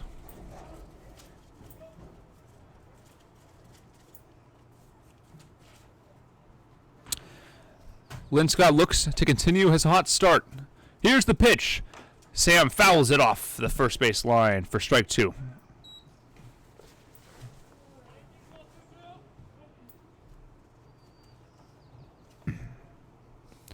1-2 count to Sam. He looks to keep the line moving. No outs here in the bottom of the 6th. Your Merchants trail the Studs 5-1. Here's the 1-2 count. Runner on first is Austin Hawk, the pinch hitter. Here's the 1-2 pitch. It's cut on and missed for a swinging strike 3, and that will be the first out of the inning. They'll bring up number 37, right fielder Jackson Swim. Swim is 0 for 2 tonight, lined out to the shortstop and struck out swinging after a long 8-pitch battle with Xander Klaus back in the 3rd. Here's the pitch. This one's lined into right center field. This ball will get down and nearly get to the wall. The runner will go to 3rd base. We'll have runners on the corners as the ball is mishandled. Nothing doing. A single will advance the runner to 3rd. Runners on the corners with 1 out here as the Merchants look to put together a big inning. Brings up number 15, Max Witt, playing the hot corner tonight for the Merchants. Max Witt singled in the 2nd and was stranded at 3rd base on a 4-3 ground out by first baseman Mickey Coyne. He also grounded out to short in the 4th inning, batting .142 on the season. Runner on 3rd is Austin Hawk, pinch hitting for Nick Klimp. On 1st is Jackson Swim, and the pitch is a strike called on the outside corner. Looked like it might have missed, but a called strike 1. Quick discussion between Max Witt and the home plate umpire. Things seemed civil enough on an 0-1 count. Here's the wind and the delivery. This ball is chopped through the right side. It'll get through. Everyone moves up a station and a run will score. The Merchants pick up a run. An RBI for Max Witt.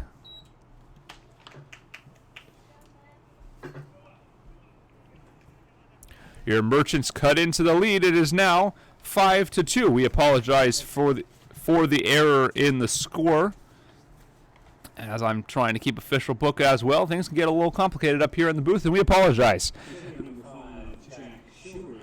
We have a new catcher pinch hitting for Diego Altamirano is Jack Sheward.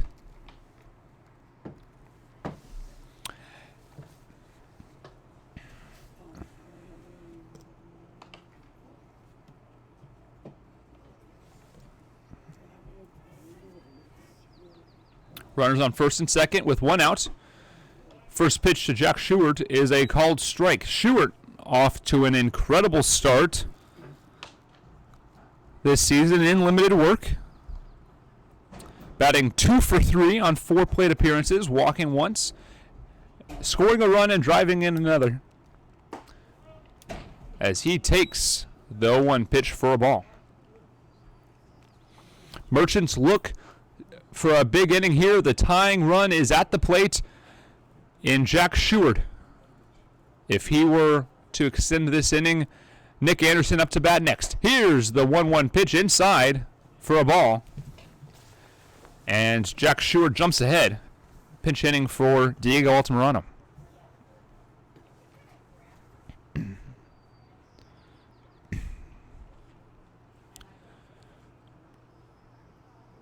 Here's the 2-1 pitch. Down low for ball 3. And the count runs to 3-1. Sheward in a good spot here. Well ahead. Sheward will be looking for his pitch to drive to the wall. Here's the 3-1 pitch. And it's a called strike. As there's some arguing with that pitch. The bat was thrown to the dugout, and he was 4 steps up the first base line before the call was made. Sheward retrieves his bat and will dig back in. He'll see, and timeout is called. We'll see a full count 3-2 pitch with runners on first and second and one out here in the bottom of the 6th inning. McBee readies. The stretch. And the payoff pitch is cut on and missed for strike 3. And the second out of the inning is recorded.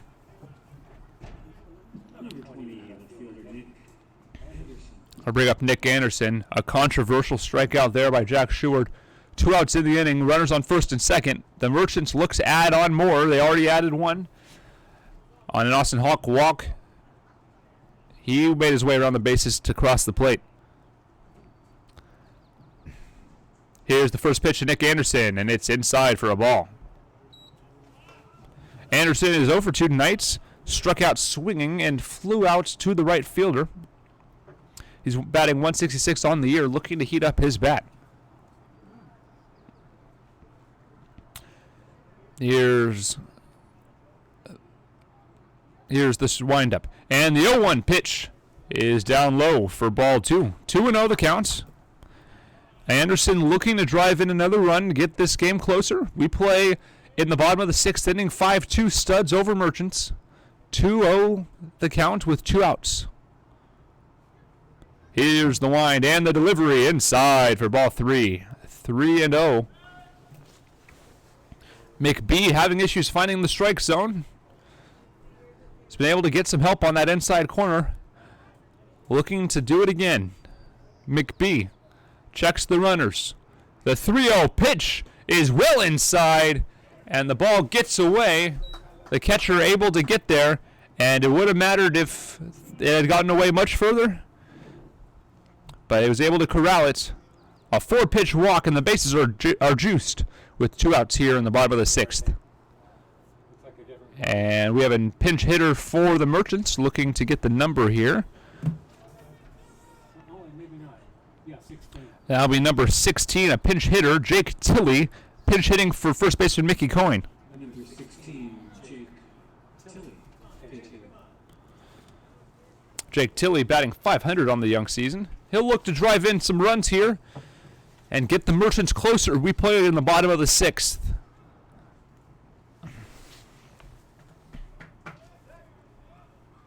Jake Tilley 5 for 10 on the year. He also has 3 walks. Scored 2 runs, driven in 3. Getting the night off tonight, but coming in a pinch hitting situation. Here's the wide and the pitch. It's fouled off the catcher for strike 1.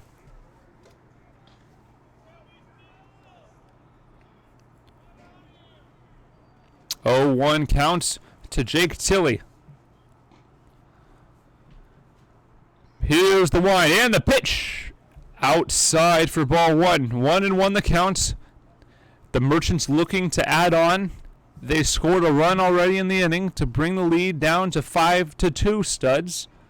Here's the wind and the 1-1 pitch. Swung on and fouled down the right field line, and the Merchants are down to their final strike of the inning. 1-2 the count. 2 outs here in the bottom of the 6th.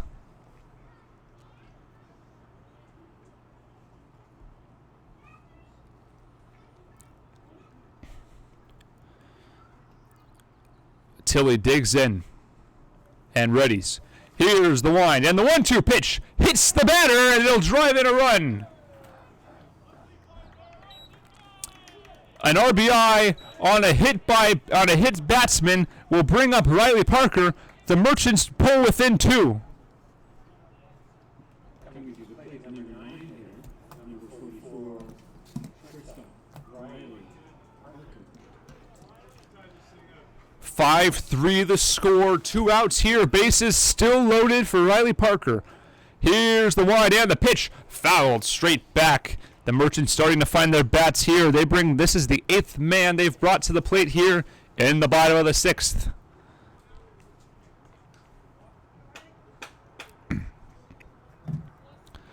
McBee readies and delivers the 0-1 pitch, and it's cut on and missed for strike 2. Quickly behind is Riley Parker. 0-2. Merchants have scored 3 runs on 4 hits and 2 errors against them, while the guests Studs 5 runs on 6 hits and an error. Here's the wind and the pitch. 0-2 pitch is fouled away, and we'll do it again. Merchants looking for a clutch base hit that would tie the ball game. We play at the bottom of the 6th. Patrick Chung is in the on-deck circle. Would be up next should Riley Parker reach base. Here's the wind and the 0-2 pitch cut on and driven into left field. That'll score 1, and the stop sign is applied as the Merchants pull within a run on the clutch RBI single by shortstop Riley Parker. What an inning for your Merchants. They've played 3 earned runs. Score of 5-4 here in the bottom of the 6th with 2 outs, and the bases are still loaded for Patrick Chung.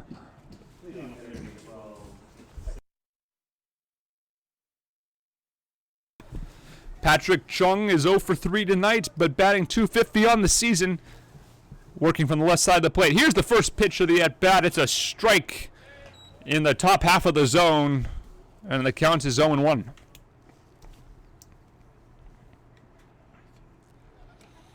Here's the wind, and the 0-1 pitch is a ball, and the count runs even.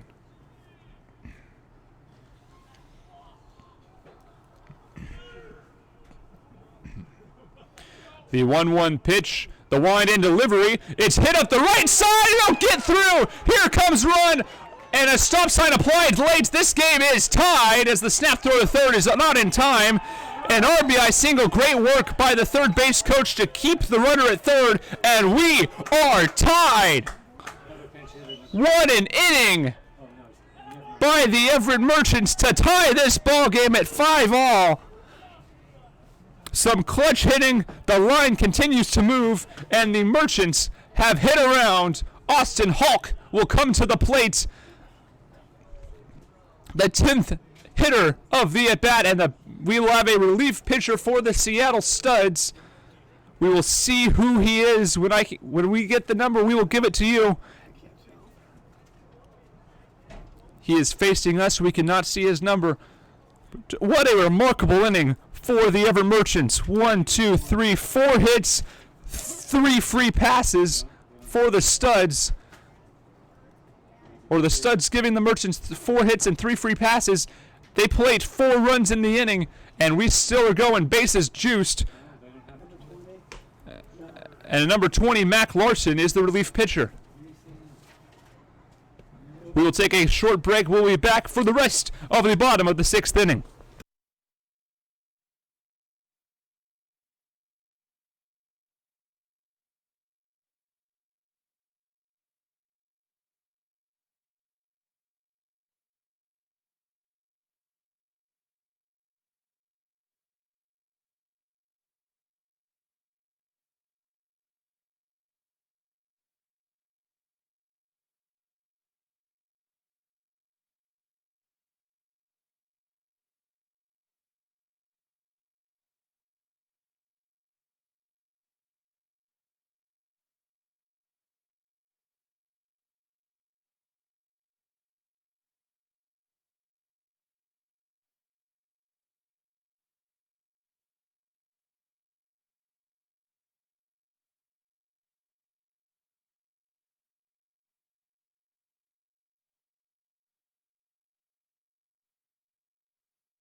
Welcome back to Everett Memorial Stadium as your Merchants have tied the baseball game with a big 4-run bottom of the 6th inning, and we're still going here. The bases are juiced for pinch hitter Austin Hawk getting his second plate appearance of this inning.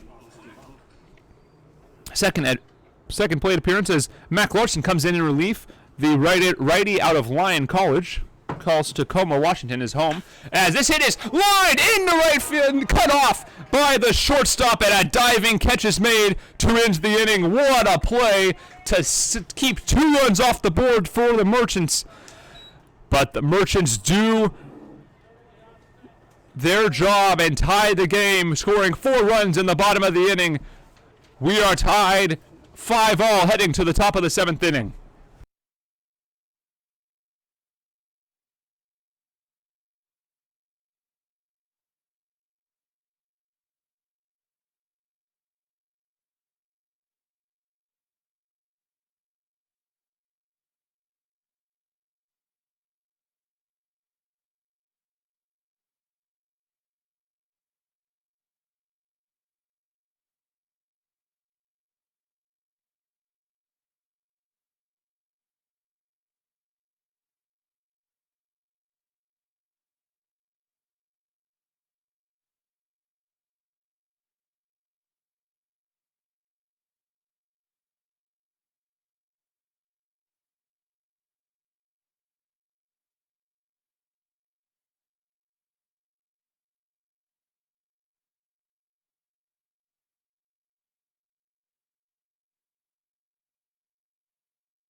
Welcome back to Everett Memorial Stadium.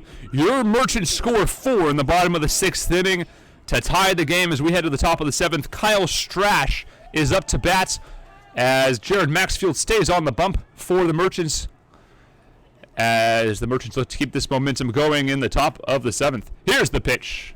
Down low for ball 1. Jared Maxfield still in the game for your Merchants. A run scored in the 6th inning was unearned. Kyle Strash 0 for 3 tonight at his second base position.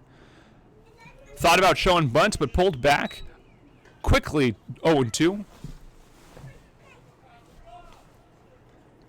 Or 2-0, rather. Excuse me. 2-0 the count to Kyle Strash. That pitch is a beauty. Right on the corner for a strike.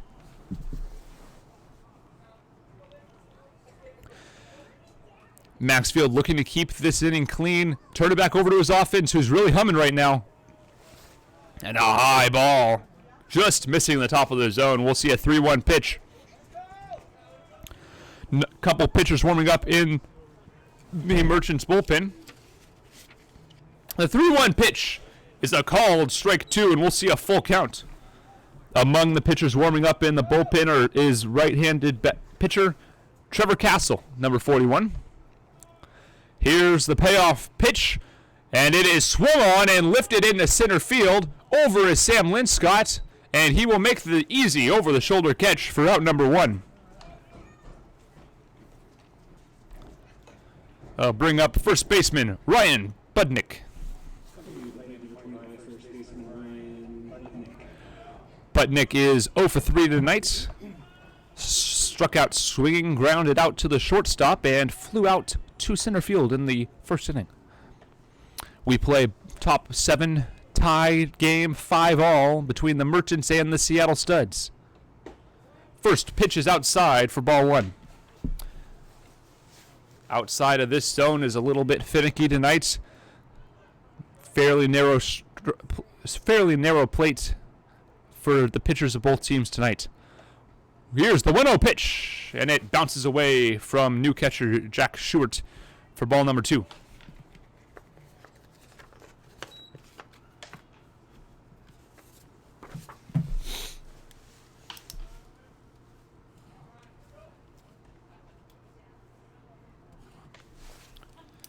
2-0 count. Here's the wind and the delivery. This one's fouled out of play over the first base line. 2-1 the count. Maxfield pitching well, only allowing one unearned run in the 6th inning, courtesy of an error by the second baseman. Maxfield readies and delivers the 2-1 pitch. This one is lined into left field, but a foul ball just out of play.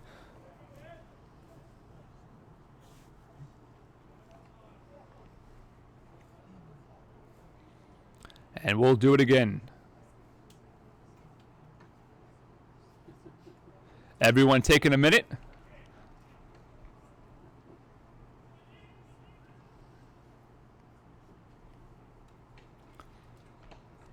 And here we go.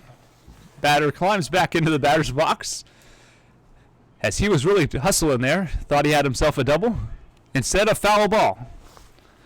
And a 2-2 count. Here's the delivery, and a strike 3 called for the second out of the inning. We'll bring up lefty Brendan Hancock, the designated hitter. Brendan Hancock struck out swinging and grounded out to the first baseman, but he also deposited a long solo home run to lead the scoring in the 4th inning over the Alfie's Pizza sign in right center field. All sorts of power on this batter, as that pitch is low, ball 1. Hancock 1 for 3 tonight, 285 on the season. Maxfield pitching in his 4th inning tonight, came in relief in the 4th, pitched all of the 5th and the 6th, and is now 2 outs through the 7th. Here's the 1-0 pitch, a strike call on the outside corner. Count goes even to 1-1.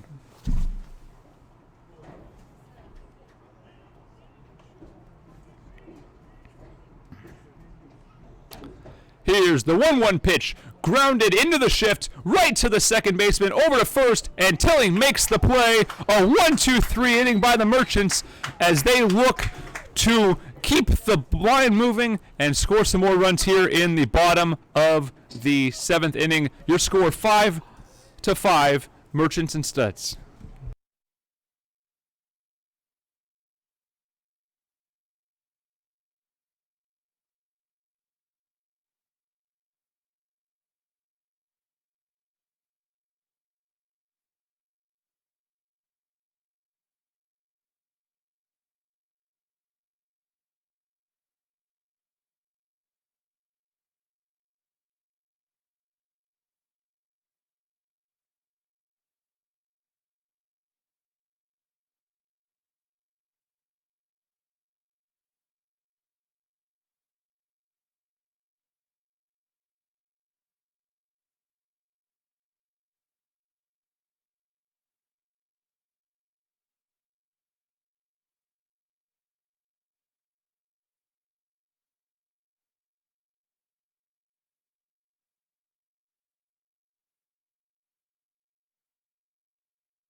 Welcome back to Everett Memorial Stadium as the Merchants get through a clean 1-2-3 top of the 7th inning and bring back Sam Linscott, the center fielder.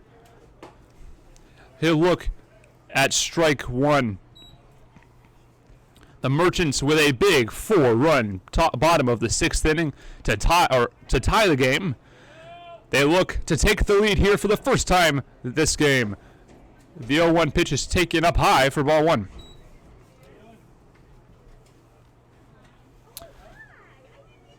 Count quickly at 1-1. Mac Larson still on the bump for the studs as he gives up a line drive single in the center field by Sam Linscott, and the Merchants bats stay hot here in this night game against the studs. We play bottom 7. Your Merchants are tied with the studs 5-all, and it will bring up number 37, Jackson Swim, getting a quick talking to by head coach Harold Pyatt. Your Merchants have scored 5 runs on 7 hits while committing 2 errors. The studs have scored 5 runs on 6 hits while committing 1 error. Nobody out. Runner on first is Sam Linscott. Jackson Swim is 1 for 3 tonight, batting .428 on the season. He singled and scored as part of that big 6th inning. Here's the pitch, bunt squared, and it's nearly a beauty up the first baseline, but trickles foul. One of those no defense bunts right at the first baseman. That was what that conference was probably about with head coach Harold Pyatt. And it just does not quite get fair enough to stay there. Nearly a beautiful sacrifice, but alas, a no 1 count.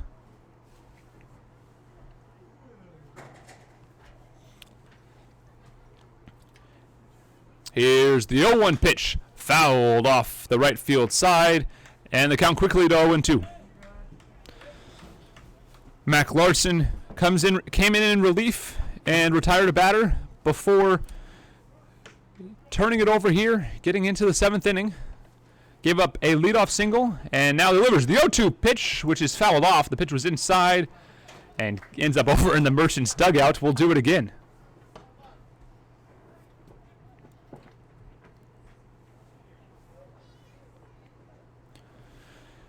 0-2 count to Jackson Swim. Here's the delivery by Larson. Runner bluffs, and the pitch is low for ball 1. I'd like to once again thank our viewers on YouTube. We look to bring you quality Merchants baseball all season long. Here's the 1-2 pitch. Inside for ball 2, and the count runs even 2-2. 2-2 count, nobody out. A runner on first is Sam Linscott. The Merchants look to take the lead for the first time tonight. Time called by the batter, Jackson Swim.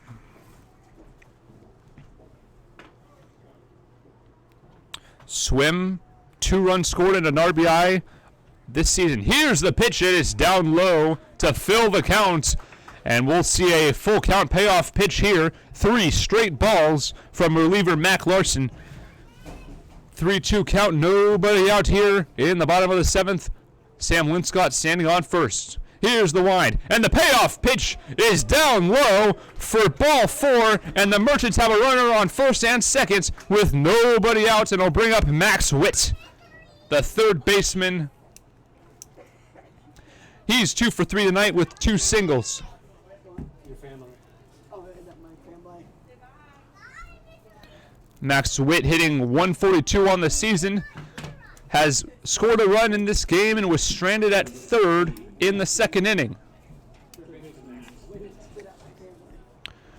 Witt stands in the left-handed batter's box, looking to drive in a run here. Runners on first and second in the bottom of the 7th. Tie ball game at 5. Bunt shown, pulls back and takes a strike. Merchants looking to play small ball here, advance the runners with nobody out. 0-1 count. Swim likely gets another shot, or Witt rather, likely gets another shot at the bunt. Merchants using their bench heavily tonight, so only three fielders left. Here's the bunt. It's a beauty up the third base line. No play at second or third. The out is recorded, and a sacrifice bunt will advance both runners.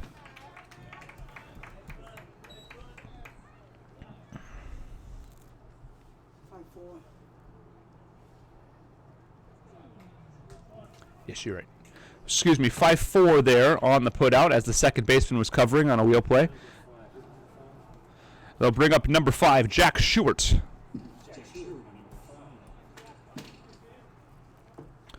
Jack Schubert playing catcher on the pinch after pinch hitting A strike called on the inside corner. Count goes to 0-1. Infield is in for a potential play at the plate. As Stewart readies for the 0-1 pitch. Working from the stretch, here's the delivery, and a ball is taken down low. The count runs even at 1-1. Brady Hinkle behind the plate, catching for Mac Larson. He will be ready for a play at the plate. 1-1 the count. Here's the wind and the pitch. It's another low pitch for a ball. 2-1. Stewart with the advantage here. Hitters count 2-1. 1 out. Runners on second and third. The Merchants and the Suds are tied at 5 here in the bottom of the 7th. Larson readies. The stretch. And the 2-1 pitch is outside for a ball. 3-1 the count. Stewart being urged on by his dugout to find his pitch. 3-1, runners on second and third. Tie ball game in the bottom of the 7th. Here's the wind. And the 3-1 pitch misses low, and the bases are loaded.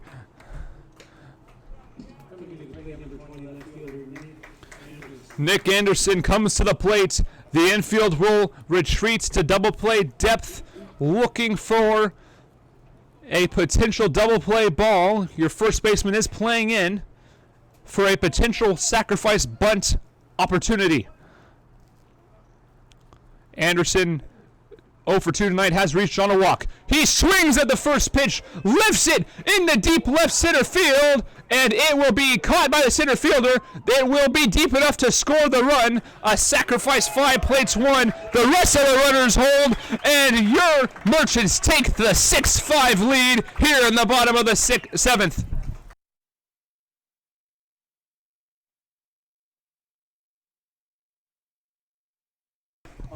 Number 16 pinch hitter also.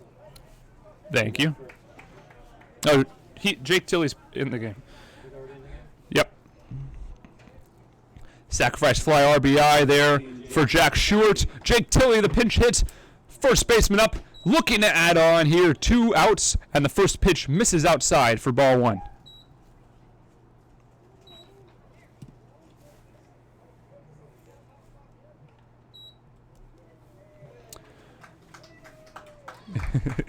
Here's the 1-0 pitch. This ball is popped up into the triangle, and it will be caught by the center fielder to retire the side. But your Merchants take the 6-5 lead on 1 hit, 2 walks, and a sacrifice fly. And an incredible game extends. We head to the top of the 8th inning. Your Merchants lead at 6-5.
Welcome back to Everett Memorial Stadium. Kyle Bowe now up to bat for the Seattle Studs here in the top of the 8th inning.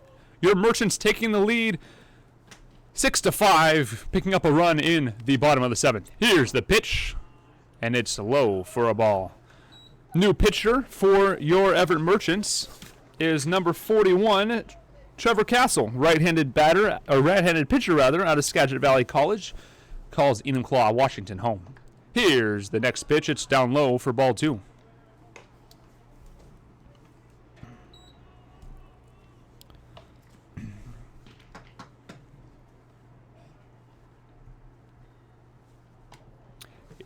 Here's the pitch up high. Ball 3, 3-0.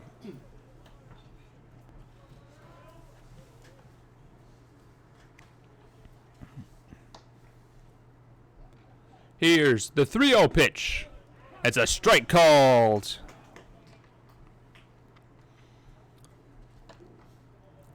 Three and 1 now is the count. Here's the wind and the 3-1 pitch down low for ball 4 and a leadoff walk for the Studs.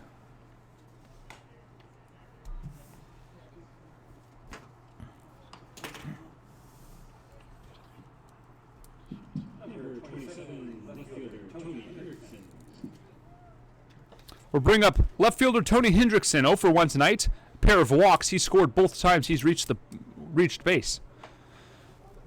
Merchants working with a 6-5 lead here in the top of the 8th inning. Studs with a runner on first, nobody out. Here's the pitch, and it's swung and fouled right to the Merchants dugout, and a very nice catch by somebody on the rail there.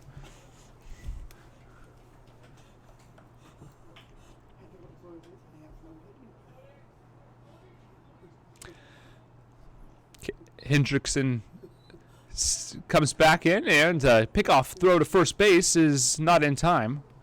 Throw gets away from pitcher Trevor Castle, nothing doing.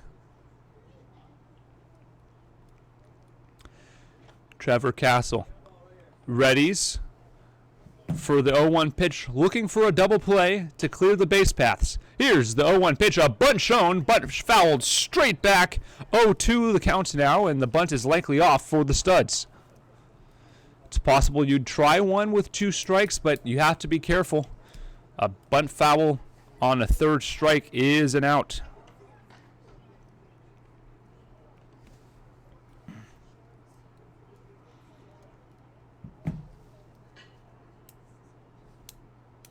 Here's the 0-2 pitch, lifted in the left field.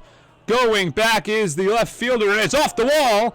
And the throw in will hold the runners to second and third with nobody out. The Studs are in prime position to get back into this ball game. They trail by 1 run. As the next batter up is Henry Cheney. And out comes manager Harold Pyatt, and we will likely see a pitching change.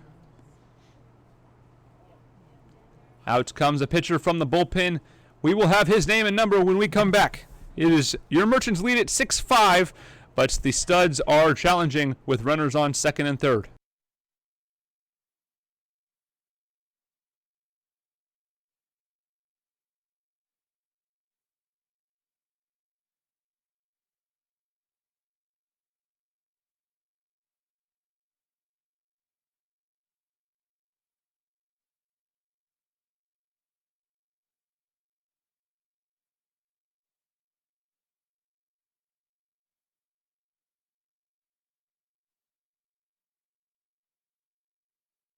Welcome back to Everett Memorial Stadium.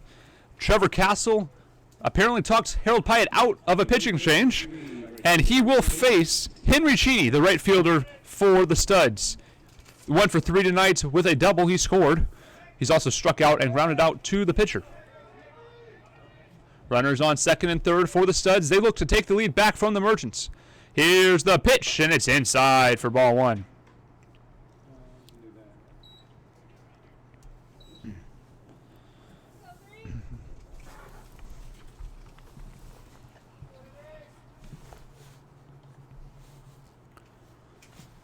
Here's the pitch. Grounded foul down the third base line. Nearly trouble for the Merchants, but just foul. 1-1 the count.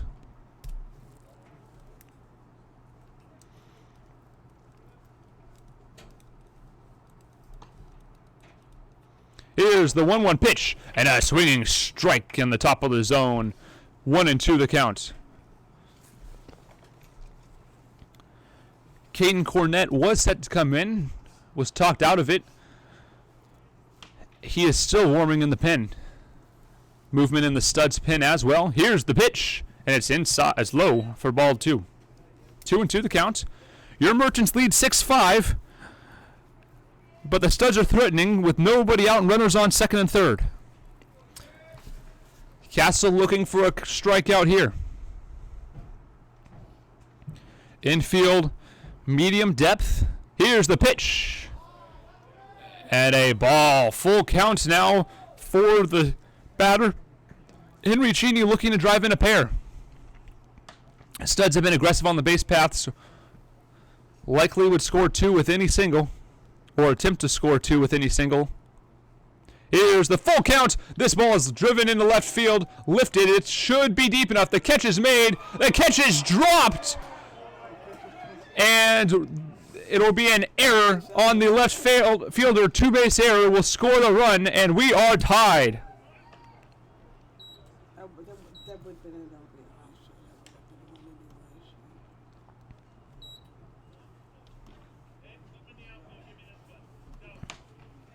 Number 7 catcher Brady Hinkle.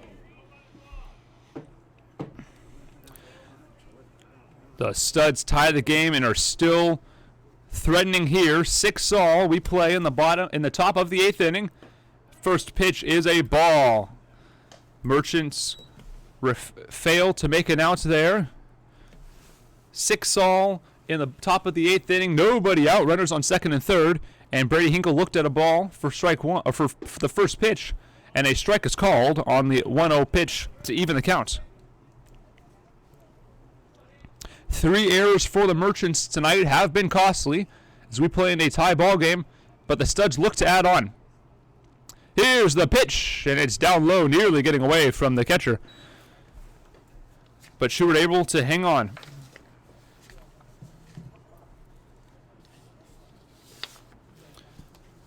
Trevor Castle playing with fire here in the top of the 8th. Here's the pitch. Cut on and miss for strike 2.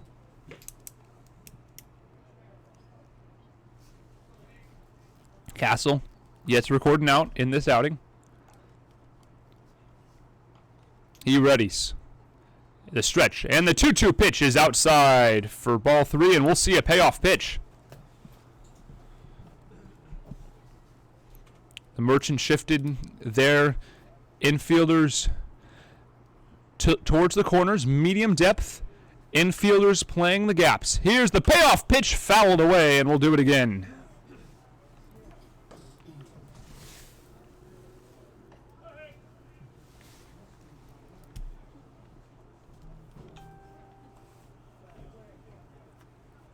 We play top 8.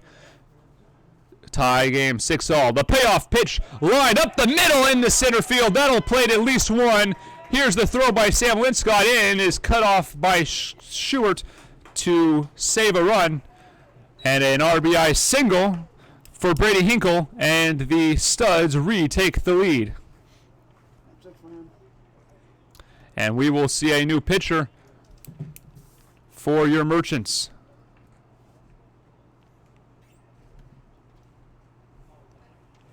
In trots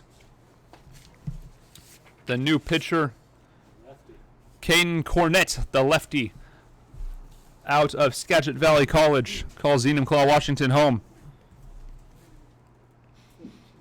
We'll let Caden Cornett take his warm-up pitches, and we'll be back in just a moment. Your Merchants trail the Studs 7-6 in the top of the 8th.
Welcome back to Everett Memorial Stadium. Caden Cornett coming in relief.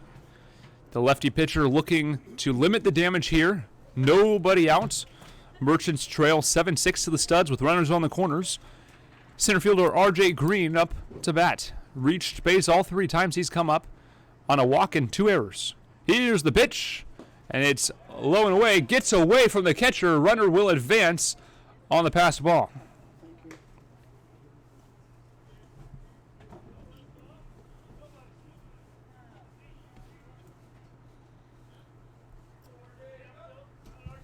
1-0 count. We play in the 8th inning. Nobody out. Runners on 2nd and 3rd. The studs putting together a big inning. Already scored 2 to retake the lead. Here's the 1-0 pitch, and it's low and away for ball 2. Merchants playing in for a play at the plate. 2-0 count. Nobody out. 7-6 studs. Here's the 2-0 pitch. Inside for ball 3. 3-0.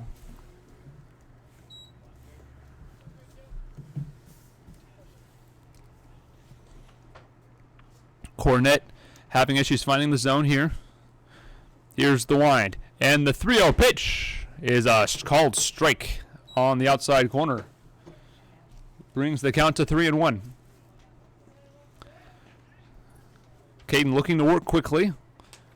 Here's the 3-1 pitch, and it's outside for a walk. The bases are loaded. Nobody out for Caden Cornett and the Merchants. They look to limit the damage. Leadoff hitter Gavin Grant up to bat. Had a number of productive at-bats, or potentially productive at-bats. 2 inning fielder's choices, and a sacrifice fly in the 3rd to plate a run. He's 0 for 3 officially. 153 average on the season. Here's the pitch. Swung on and miss for strike 1. Cornett in a almost arguably in a better situation with the bases loaded. The double plays in force, and you have a force at the plate. Here's the pitch. It's lined at the first baseman off his glove. That's a base hit into right field. Stop sign shown as the throw gets in. It is now 8-6 rather. Studs. An RBI single for Gavin Grant will bring up Kyle Strash, the second baseman.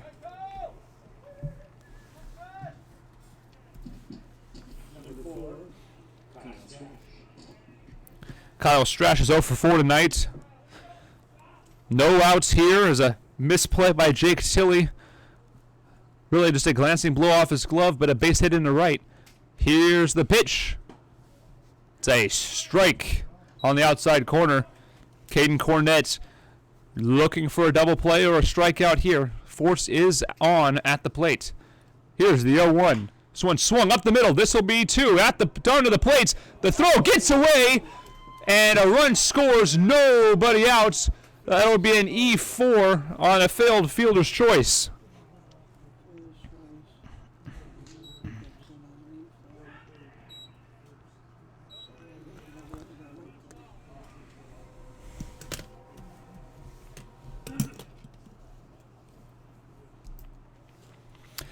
The score is now 9-4 studs as they're putting together another massive inning. Or 9-6 studs, rather. Excuse me. 9-6 studs. We play top 8. Nobody out. Bases loaded.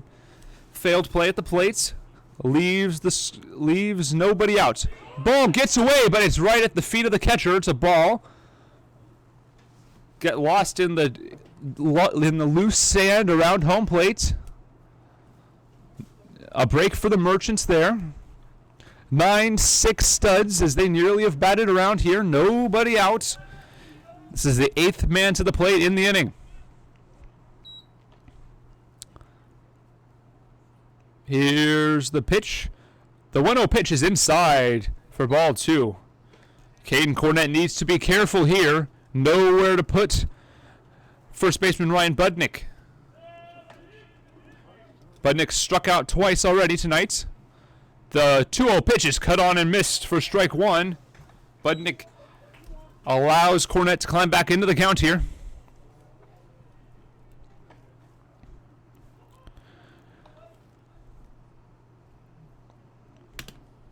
Here's Cornett. The 2-1 pitch is lined into left field. That'll score a run. A stop sign shown and the bases are still loaded. 10-6 on the RBI single by Ryan Butnick, and the bases are still loaded. And the Studs bring up the 9th man to the plate. 8 consecutive batters reach for the Studs.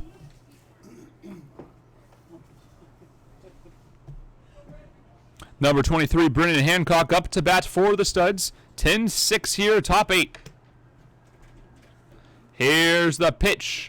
And it's inside, gets away, runner comes home, and everybody advances a station. It's 11-6 Studs. That's a wild pitch. We'll score a run and advance everybody a station. And the background of the siren is appropriate. Yes. Don't any hopes. Reflect that. Thank you. I was just looking for those. They're coming this way. Pitching coach is out for the Merchants, trying to calm down Caden Cornett. 9 straight batters have reached here for the Studs. They lead 11-6. Studs 11 runs on 10 hits, 1 error against. Merchants 6 runs on 7 hits, 4 errors against. Jack Stewart walks back behind home plate, frustrated with how this night has turned for the Merchants. They still have 6 outs. Harold Pyatt talking to home plate umpire. Civil conversation. And we will get ready to get back underway. A 1-0 count, nobody out. Bases are still juiced, and the shift is on for left-handed hitter Brendan Hancock. Merchants looking for a double play here. 1-0 count. Here's the pitch, and it's outside for ball 2.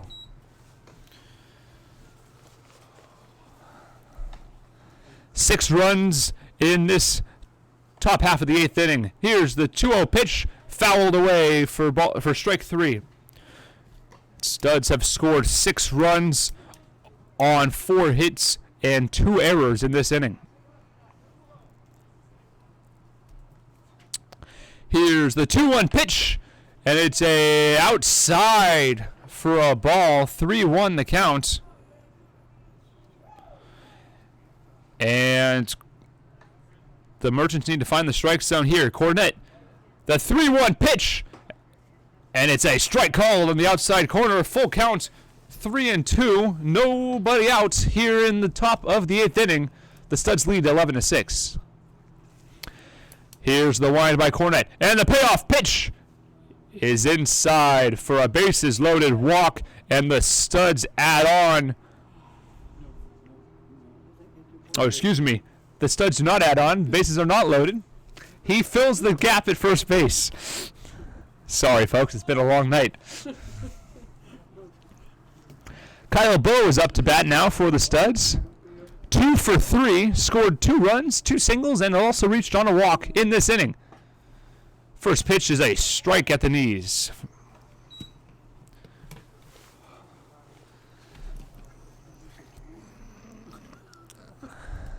Here's the 0-1 pitch, swung on, grounded to the shortstop, on to second for 1, on to first for the double play, but the run will score. 6-4-3 double play. But the run will score. Both runners advance. I just gonna find out where he is. And a pinch hitter for the Studs, number 27. No, it's the same guy. Number 27, Tony Hendricks. It's Hendrickson. Excuse me, my apologies again. I got off a line on my scorebook. Tony Hendrickson up to bat, and he'll take a strike on the first pitch. Yeah, I don't know what happened there. The lines were right. I just got off a space. 0-1 counts, 2 outs here in the top of the 8th, 12-6. The Studs lead the Merchants. Count quickly goes to 0-2.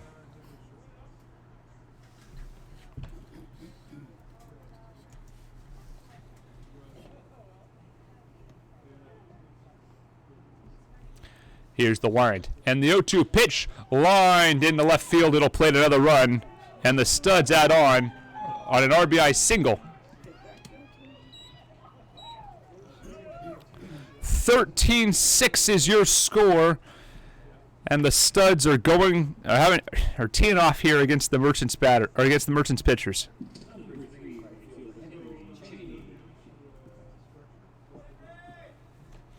Brings up Henry Cheney. Reached already on an error in this inning. Here's the pitch. Outside for ball one. Merchants trail 13-6. 8 runs scored in the top of the 8th inning by the Studs. 2 outs, runner on first base. Here's the pickoff move to first base. Oh, nearly in time. But Hendrickson beats it back. Cheney 1 for 4 tonight. Scored 2 runs. Also struck out in the 6th. Here's the pitch. And it's a check swing strike on the inside corner.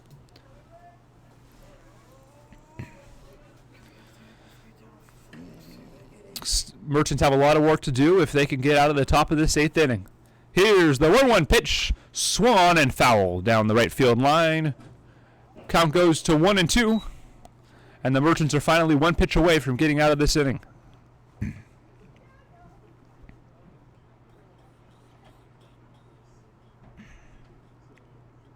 Here's the line, and the 1-2 pitch is outside for ball 2.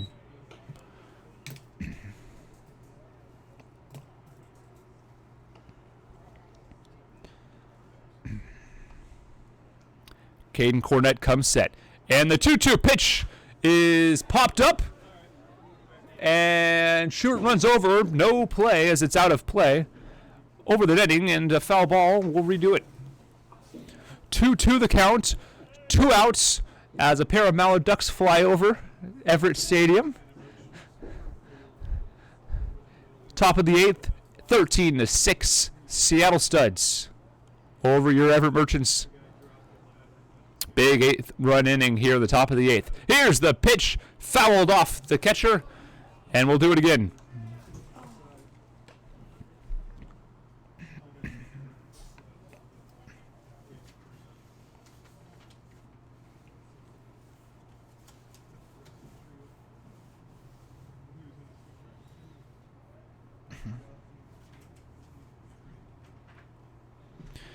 The 2-2 pitch is a pickoff move to first base, not in time.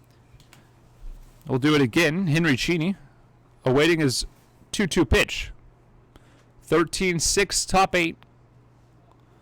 Cornett will come home with a 2-2 pitch. Swung on and missed for strike 3, and the Merchants finally get out of this inning. 12 men come to the plate, and they score 8 runs. 5 of them earned as the Merchants trail 13-6.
Welcome back to Everett Memorial Stadium after a massive 8-run top of the 8th inning by the Studs. Your Merchants trail 13-6. Anthony Brady, the new pitcher for the Seattle Studs out of North Colorado University. He calls Idaho Falls, Idaho home. Riley Parker up to bat for the Merchants. He reached on a walk in the 3rd, grounded out to the 3rd baseman in the 5th, and singled in the big 4-run top of the 6th inning by the Merchants that feels so long ago. at this point as Riley Parker looks to start an incredible rally. Harold Pyatt reminding his team between innings that we're not out of this game yet. It's not over. You still have 6 outs. This is baseball. Anything could happen. Riley Parker's looking to get a rally started. He's 1 for 2 tonight. It's his first hit of the season. Here's the pitch, and it's fouled in front of the plates for strike 1. 13-6, bottom 8. Studs 13 runs on 11 hits and an error against. Merchants 6 runs on 7 hits, 4 errors charged against them. Here's the 0-1 pitch inside for ball 1.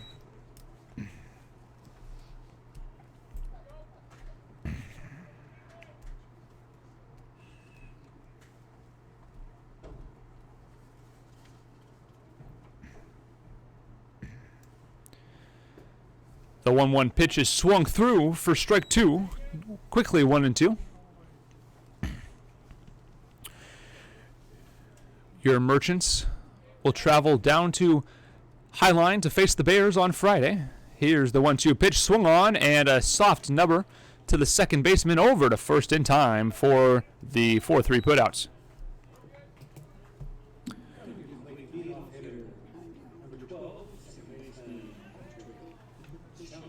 Patrick Chung up to bat now for the Merchants. 1 for 4 on the night. A RBI single in that top of the 6th inning. Your Merchants trail 13-6 here. Hoping for a comeback here. They will also face the Highline Bears on Friday. First pitch at 7:05. Here's the first pitch. A check swing strike on the bottom part of the zone.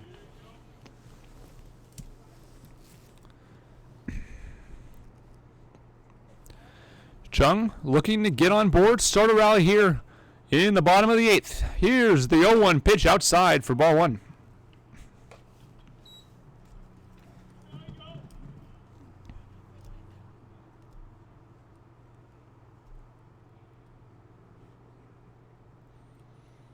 Here's the 1-1 pitch, and it's outside for a ball, 2-1.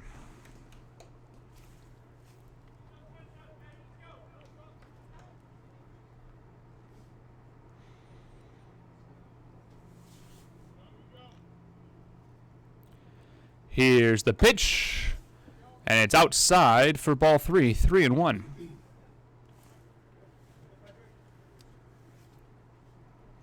Three-1 count to Patrick Chung. He looks to get on the board and start a rally. Here's the 3-1 pitch, outside for ball 4, and a base runner for your Merchants.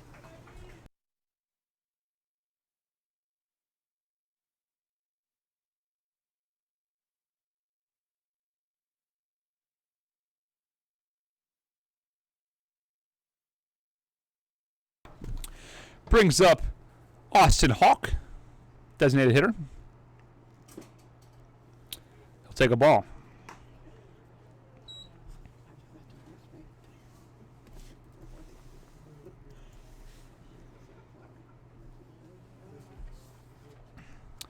Here's the pitch. It's a strike called. Gets away from the catcher, but nothing doing. 1-1 the count. 1 out.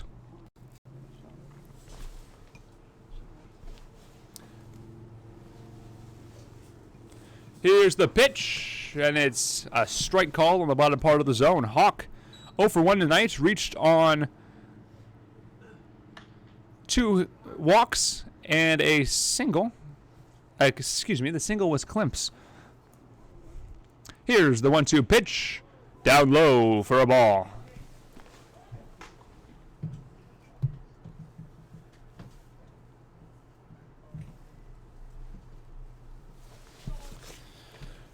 Two count, 1 out, runner on first. Merchants need a big inning here. Here's the 2-2 pitch, and it's outside for ball 3, 3-2. The Merchants looking to make some noise here in the bottom of the 8th and get back in this game. They trail by 7 in the bottom 8. Here's the payoff pitch, cut on and missed for strike 3, and the second out of the inning is recorded on a swinging strikeout.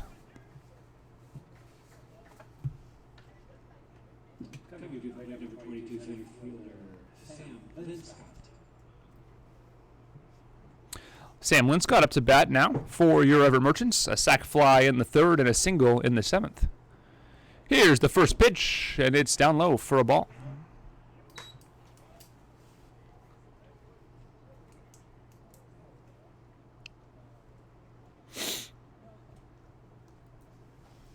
Here's the pitch, and it's a line drive into right field for a base hit. Stop sign applied. Patrick Chung stops at second base, and the Merchants have 2 runners on with 2 outs here in the top of the 8th. Brings up Jackson Swim, the right fielder. 37, right fielder, Jackson Swim. 1 for 3 tonight. Reached on a single and scored in the 6th and walked in the 7th.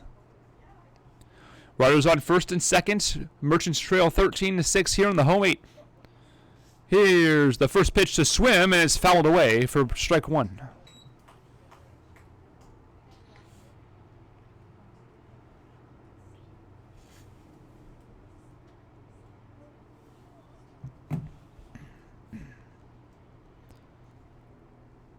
Swim looking to get his team back into this game. A long ball outside. 1-1 the count. Runners hold. Chung at second. Linscott at first. The Merchants looking for a big inning here. Here's the 1-1 pitch inside for ball 2. 2-1. And your Merchants are making things interesting here with 2 outs in the 8th.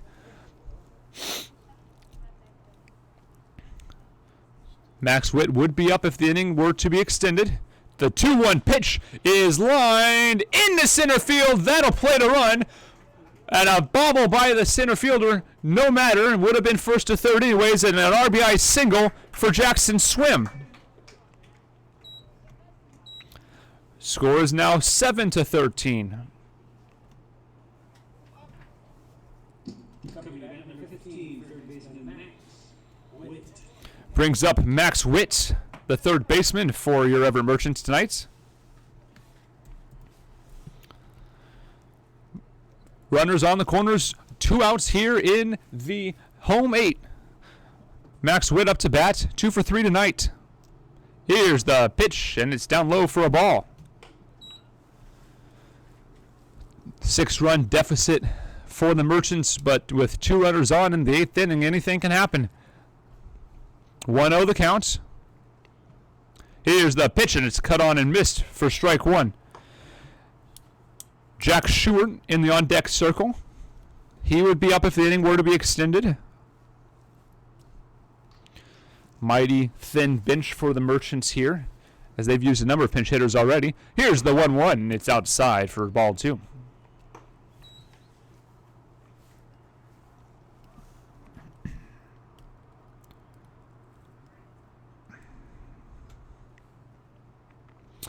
Two-one. Here's the pitch. It's swung on and chopping foul for strike 2. 2-2 count, 2 outs here in the home 8. Merchants trail 13-7 to the Seattle Studs. Max Witt looking to get the Merchants ever closer. 7. Runner goes, and the pitch is inside for a ball. Stolen base by Jackson Swim. And a payoff pitch upcoming. 2 outs. 3-2 count. Runners will be on the run. Here's the pitch. And it's fouled back behind home plate, and we'll do it again.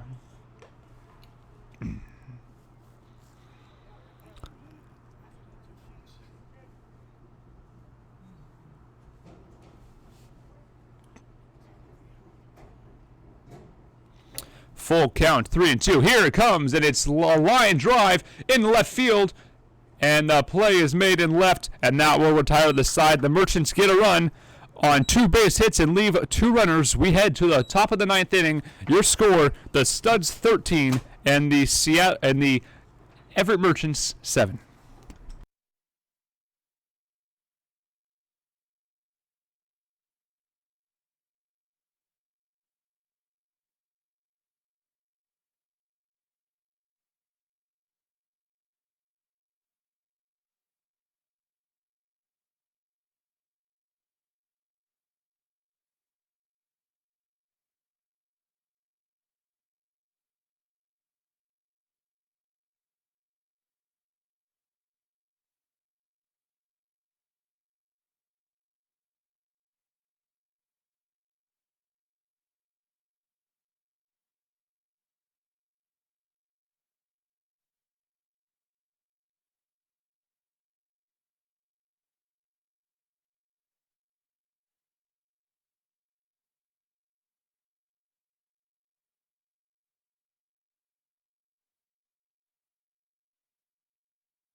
Welcome back to Everett Memorial Stadium. Your Merchants trail 13-7 here in the top of the 9th inning, and the Studs look to add on. Brady Hinkle leads off. He's the catcher, 3 for 4 tonight with 3 singles. He scored a run in the big 8th inning. Lefty Jackson Weber is the new pitcher for your Everett Merchants out of Vanguard University. He calls Botha Washington home. Here's the wind and the pitch. It's up high for ball 1.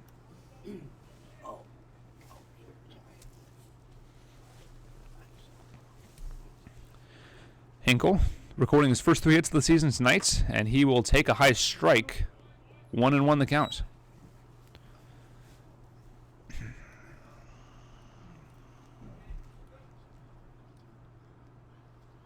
Here's the 1-1, and it's low for ball 2.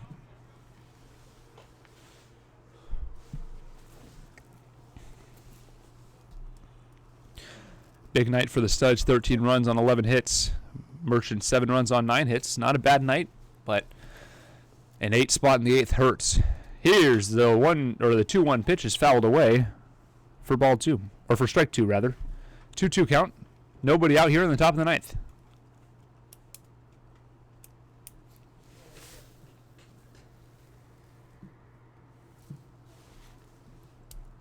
Here's the wind, and the 2-2 pitch is a called strike 3 at the knees for the first out of the 9th inning. Brings up number 16, R.J. Green, playing center field tonight for the Studs. He's 0 for 2, reached on a pair of balls, or a pair of base on balls rather, and 2 errors. He's been on base all 4 times he's come up to bat tonight. First pitch is inside for a ball.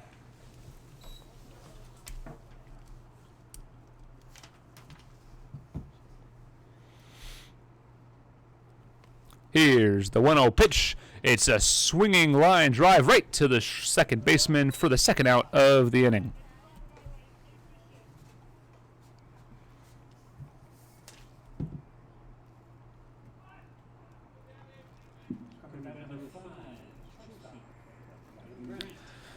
Leadoff hitter Gavin Grant is up to bat once again for the Seattle Studs.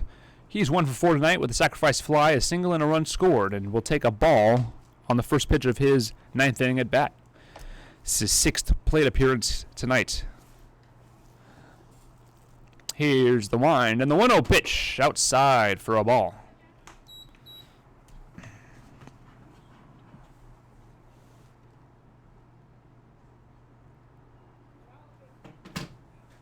Here's the 2-1, or 2-0 rather, is outside for a ball. 3-0 the count. Here's the 3-0, and it's a strike at the knees. 3-1.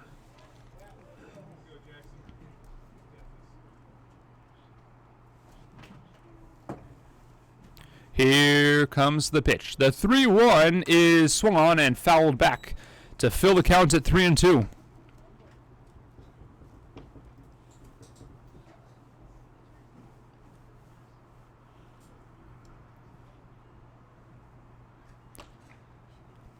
Here's the wind and the delivery. It's inside for a walk. A 2-out walk for the Studs in the 9th inning will bring up second baseman Kyle Strash. 0 for 5 tonight with an RBI on a fielder's choice error.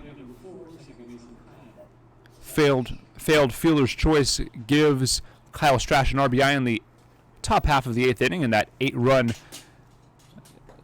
mess that we saw as a ball misses outside. 1-0 the count.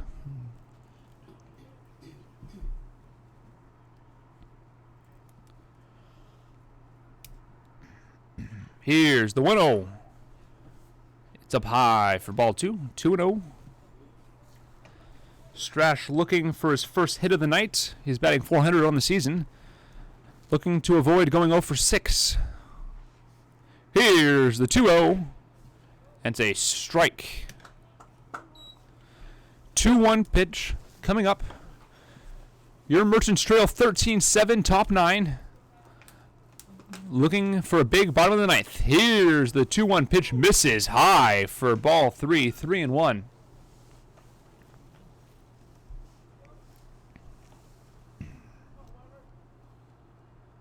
Here's the 3-1 pitch. It's outside for back-to-back walks. Two out walks for the Studs. They have runners on first and second. Brings up Ryan Budnick, the first baseman. Number 25, first baseman,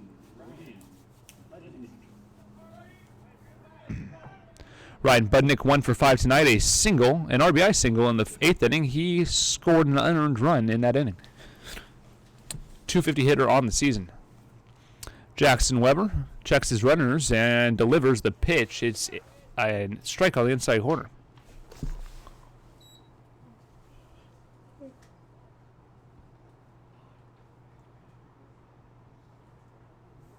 Here's the 0-1 pitch. It's up high. He did not go, says the first base umpire, and the count runs even at 1-1.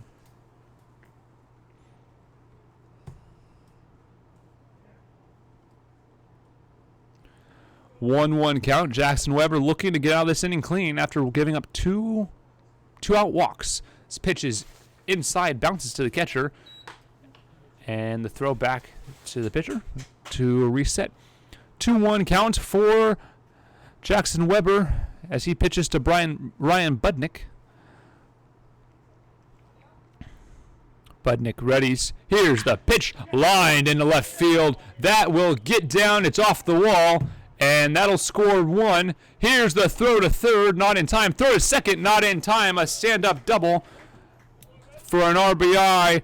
Ryan Budnick with his second hit of the night. Runs the score to 14-7 Studs. batting next for the Studs, number 23, designated hitter, Brennan Hancock up. He is 1 for 4 tonight. That long home run in right center field in the 4th inning to take the lead for the first time.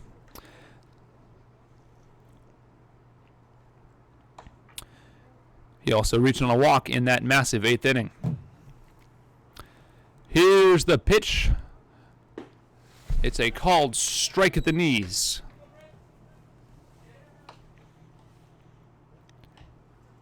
Runners on second and third. 2 outs.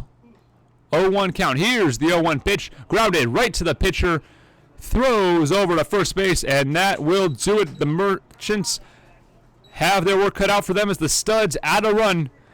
The Merchants now trail 14-7 as we head to the home ninth.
Welcome back to Everett Memorial Stadium. Jack Short leading off the bottom of the 9th inning. The Merchants need 7 to tie, 8 to win. As Short looks to get this rally underway. He takes low for ball 1. Stewart walked in the 7th, was left on base. He also struck out swinging in the 6th. He came in relief for Diego Altamirano. Here's the 1-0 pitch. On away for ball 2.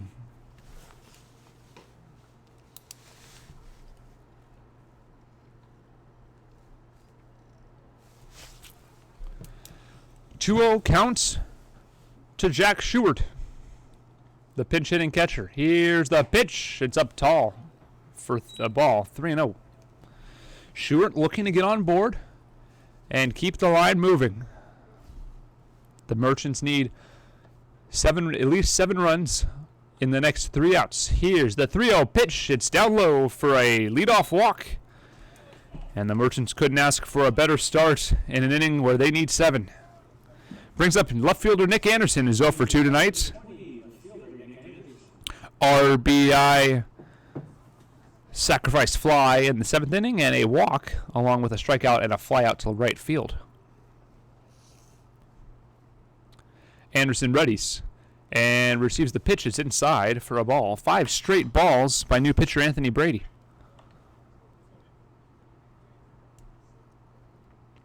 Pardon me. Not a new pitcher. He pitched the 8th inning. 5 straight balls to start the inning, and he finally finds the strike zone as that one catches the edge of the plate.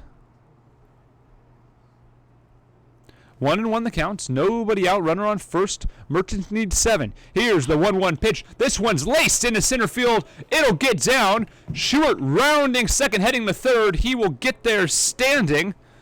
And the Merchants getting 2 runners on their first 2 at-bats as they keep the line moving. Dugout starting to get a little bit excited on the home side as Jake Tilley up to bat. Jake Tilley 0 for 1, hit by pitch in the 6th, an RBI hit by pitch, and flew out to center field in the 7th. Here's the pitch to Tilley, swing and a miss. Merchants looking to score runs in any way possible, and as many as possible here in the bottom of the 9th. They need 7. Here's Tilley's 0-1 pitch. A cut on and miss on the breaking ball. 0-2 the count.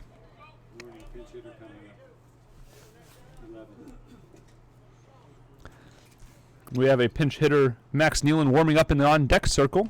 Barring a triple play, we'll see him next. Here's the 0-2 pitch. This is a dribbling ball to third base. Runner will score and advance. The skip over to first is in time.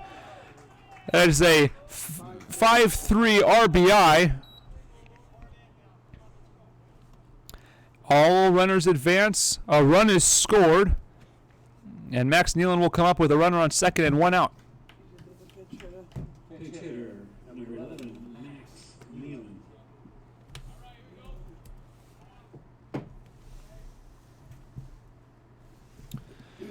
Max Nealon pinch hitting for Riley Parker. Batting 111 on the season. First pitch is outside for a ball. Runner on second base is Nick Anderson. Merchants trail 14-8. There's the pitch. It's outside for ball 2. 2-0 quickly is the count on Max Nealon. Nealon looking to get a run across and get on board. Keep this line moving. It's a strike at the knees. Puts the count at 2-1. As we enter the 3rd hour of this baseball game. Nealon waits for the pitch, swings, a chopper to third base, runner holds, tough play, not in time, an infield single, and the runner advances to first base, or to third base rather, on the throw. It's a single to keep the line moving for the Merchants. Runners on the corners, nobody out will bring up leadoff man Patrick Chung.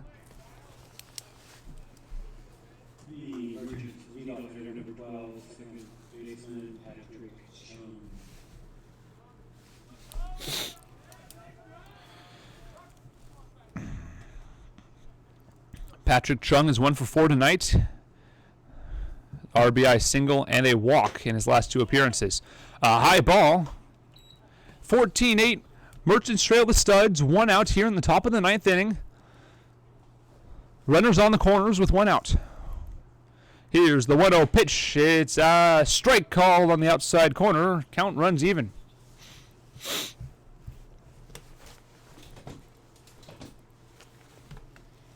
Chung looking to keep the line moving. Here's the pitch. It's a foul tip into the netting. 1-2 the count. Merchants need to avoid the double play ball. Trailing by 6. 1 out here in the bottom of the 9th. Runners on the corner.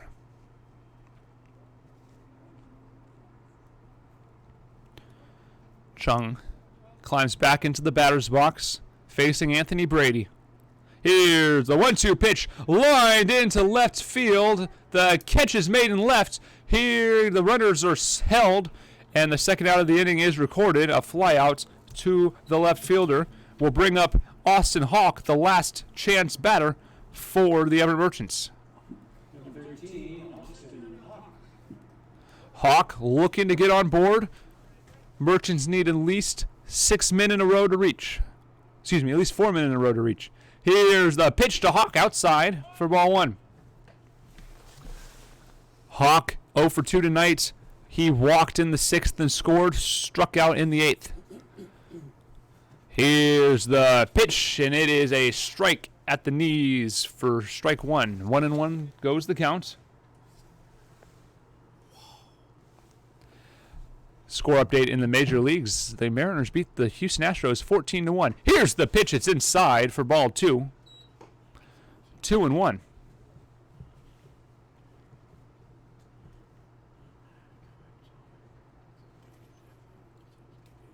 Here's the 2-1 pitch fouled away, and the Merchants are down to their final strike. 2-2 counts, 2 outs here in the top of the 9th inning. 14-8 Studs in a barn burner of an offensive showdown tonight. 2-2 counts, 2 outs here in the bottom of the 9th. Runners on the corners. Here's the pitch. It's away for ball 3. 3-2, full count. The runners will go. If the inning extends, Sam Linscott will be up to bat. Here's the payoff pitch. Runners go, and the line shot into right field. It will not get down. Play made in right field, and that is your ball game. The Merchants fall to the Studs by a final score of 14-8. We thank you for joining this telecast of the Everett Merchants baseball. Please join us next time. Stay connected to our social media platforms on Facebook for updates on when the next broadcast will be. We will not be able to bring you the Merchants at the Highline Bears next week or on Friday due to facility issues. Once again, your Merchants fall to 2-2 on the season with a 14-8 loss to the Seattle Studs. We thank you for watching this presentation of Everett Merchants Baseball on the Everett Merchants Baseball YouTube channel. I'm Sean O'Connor. Good night, everybody.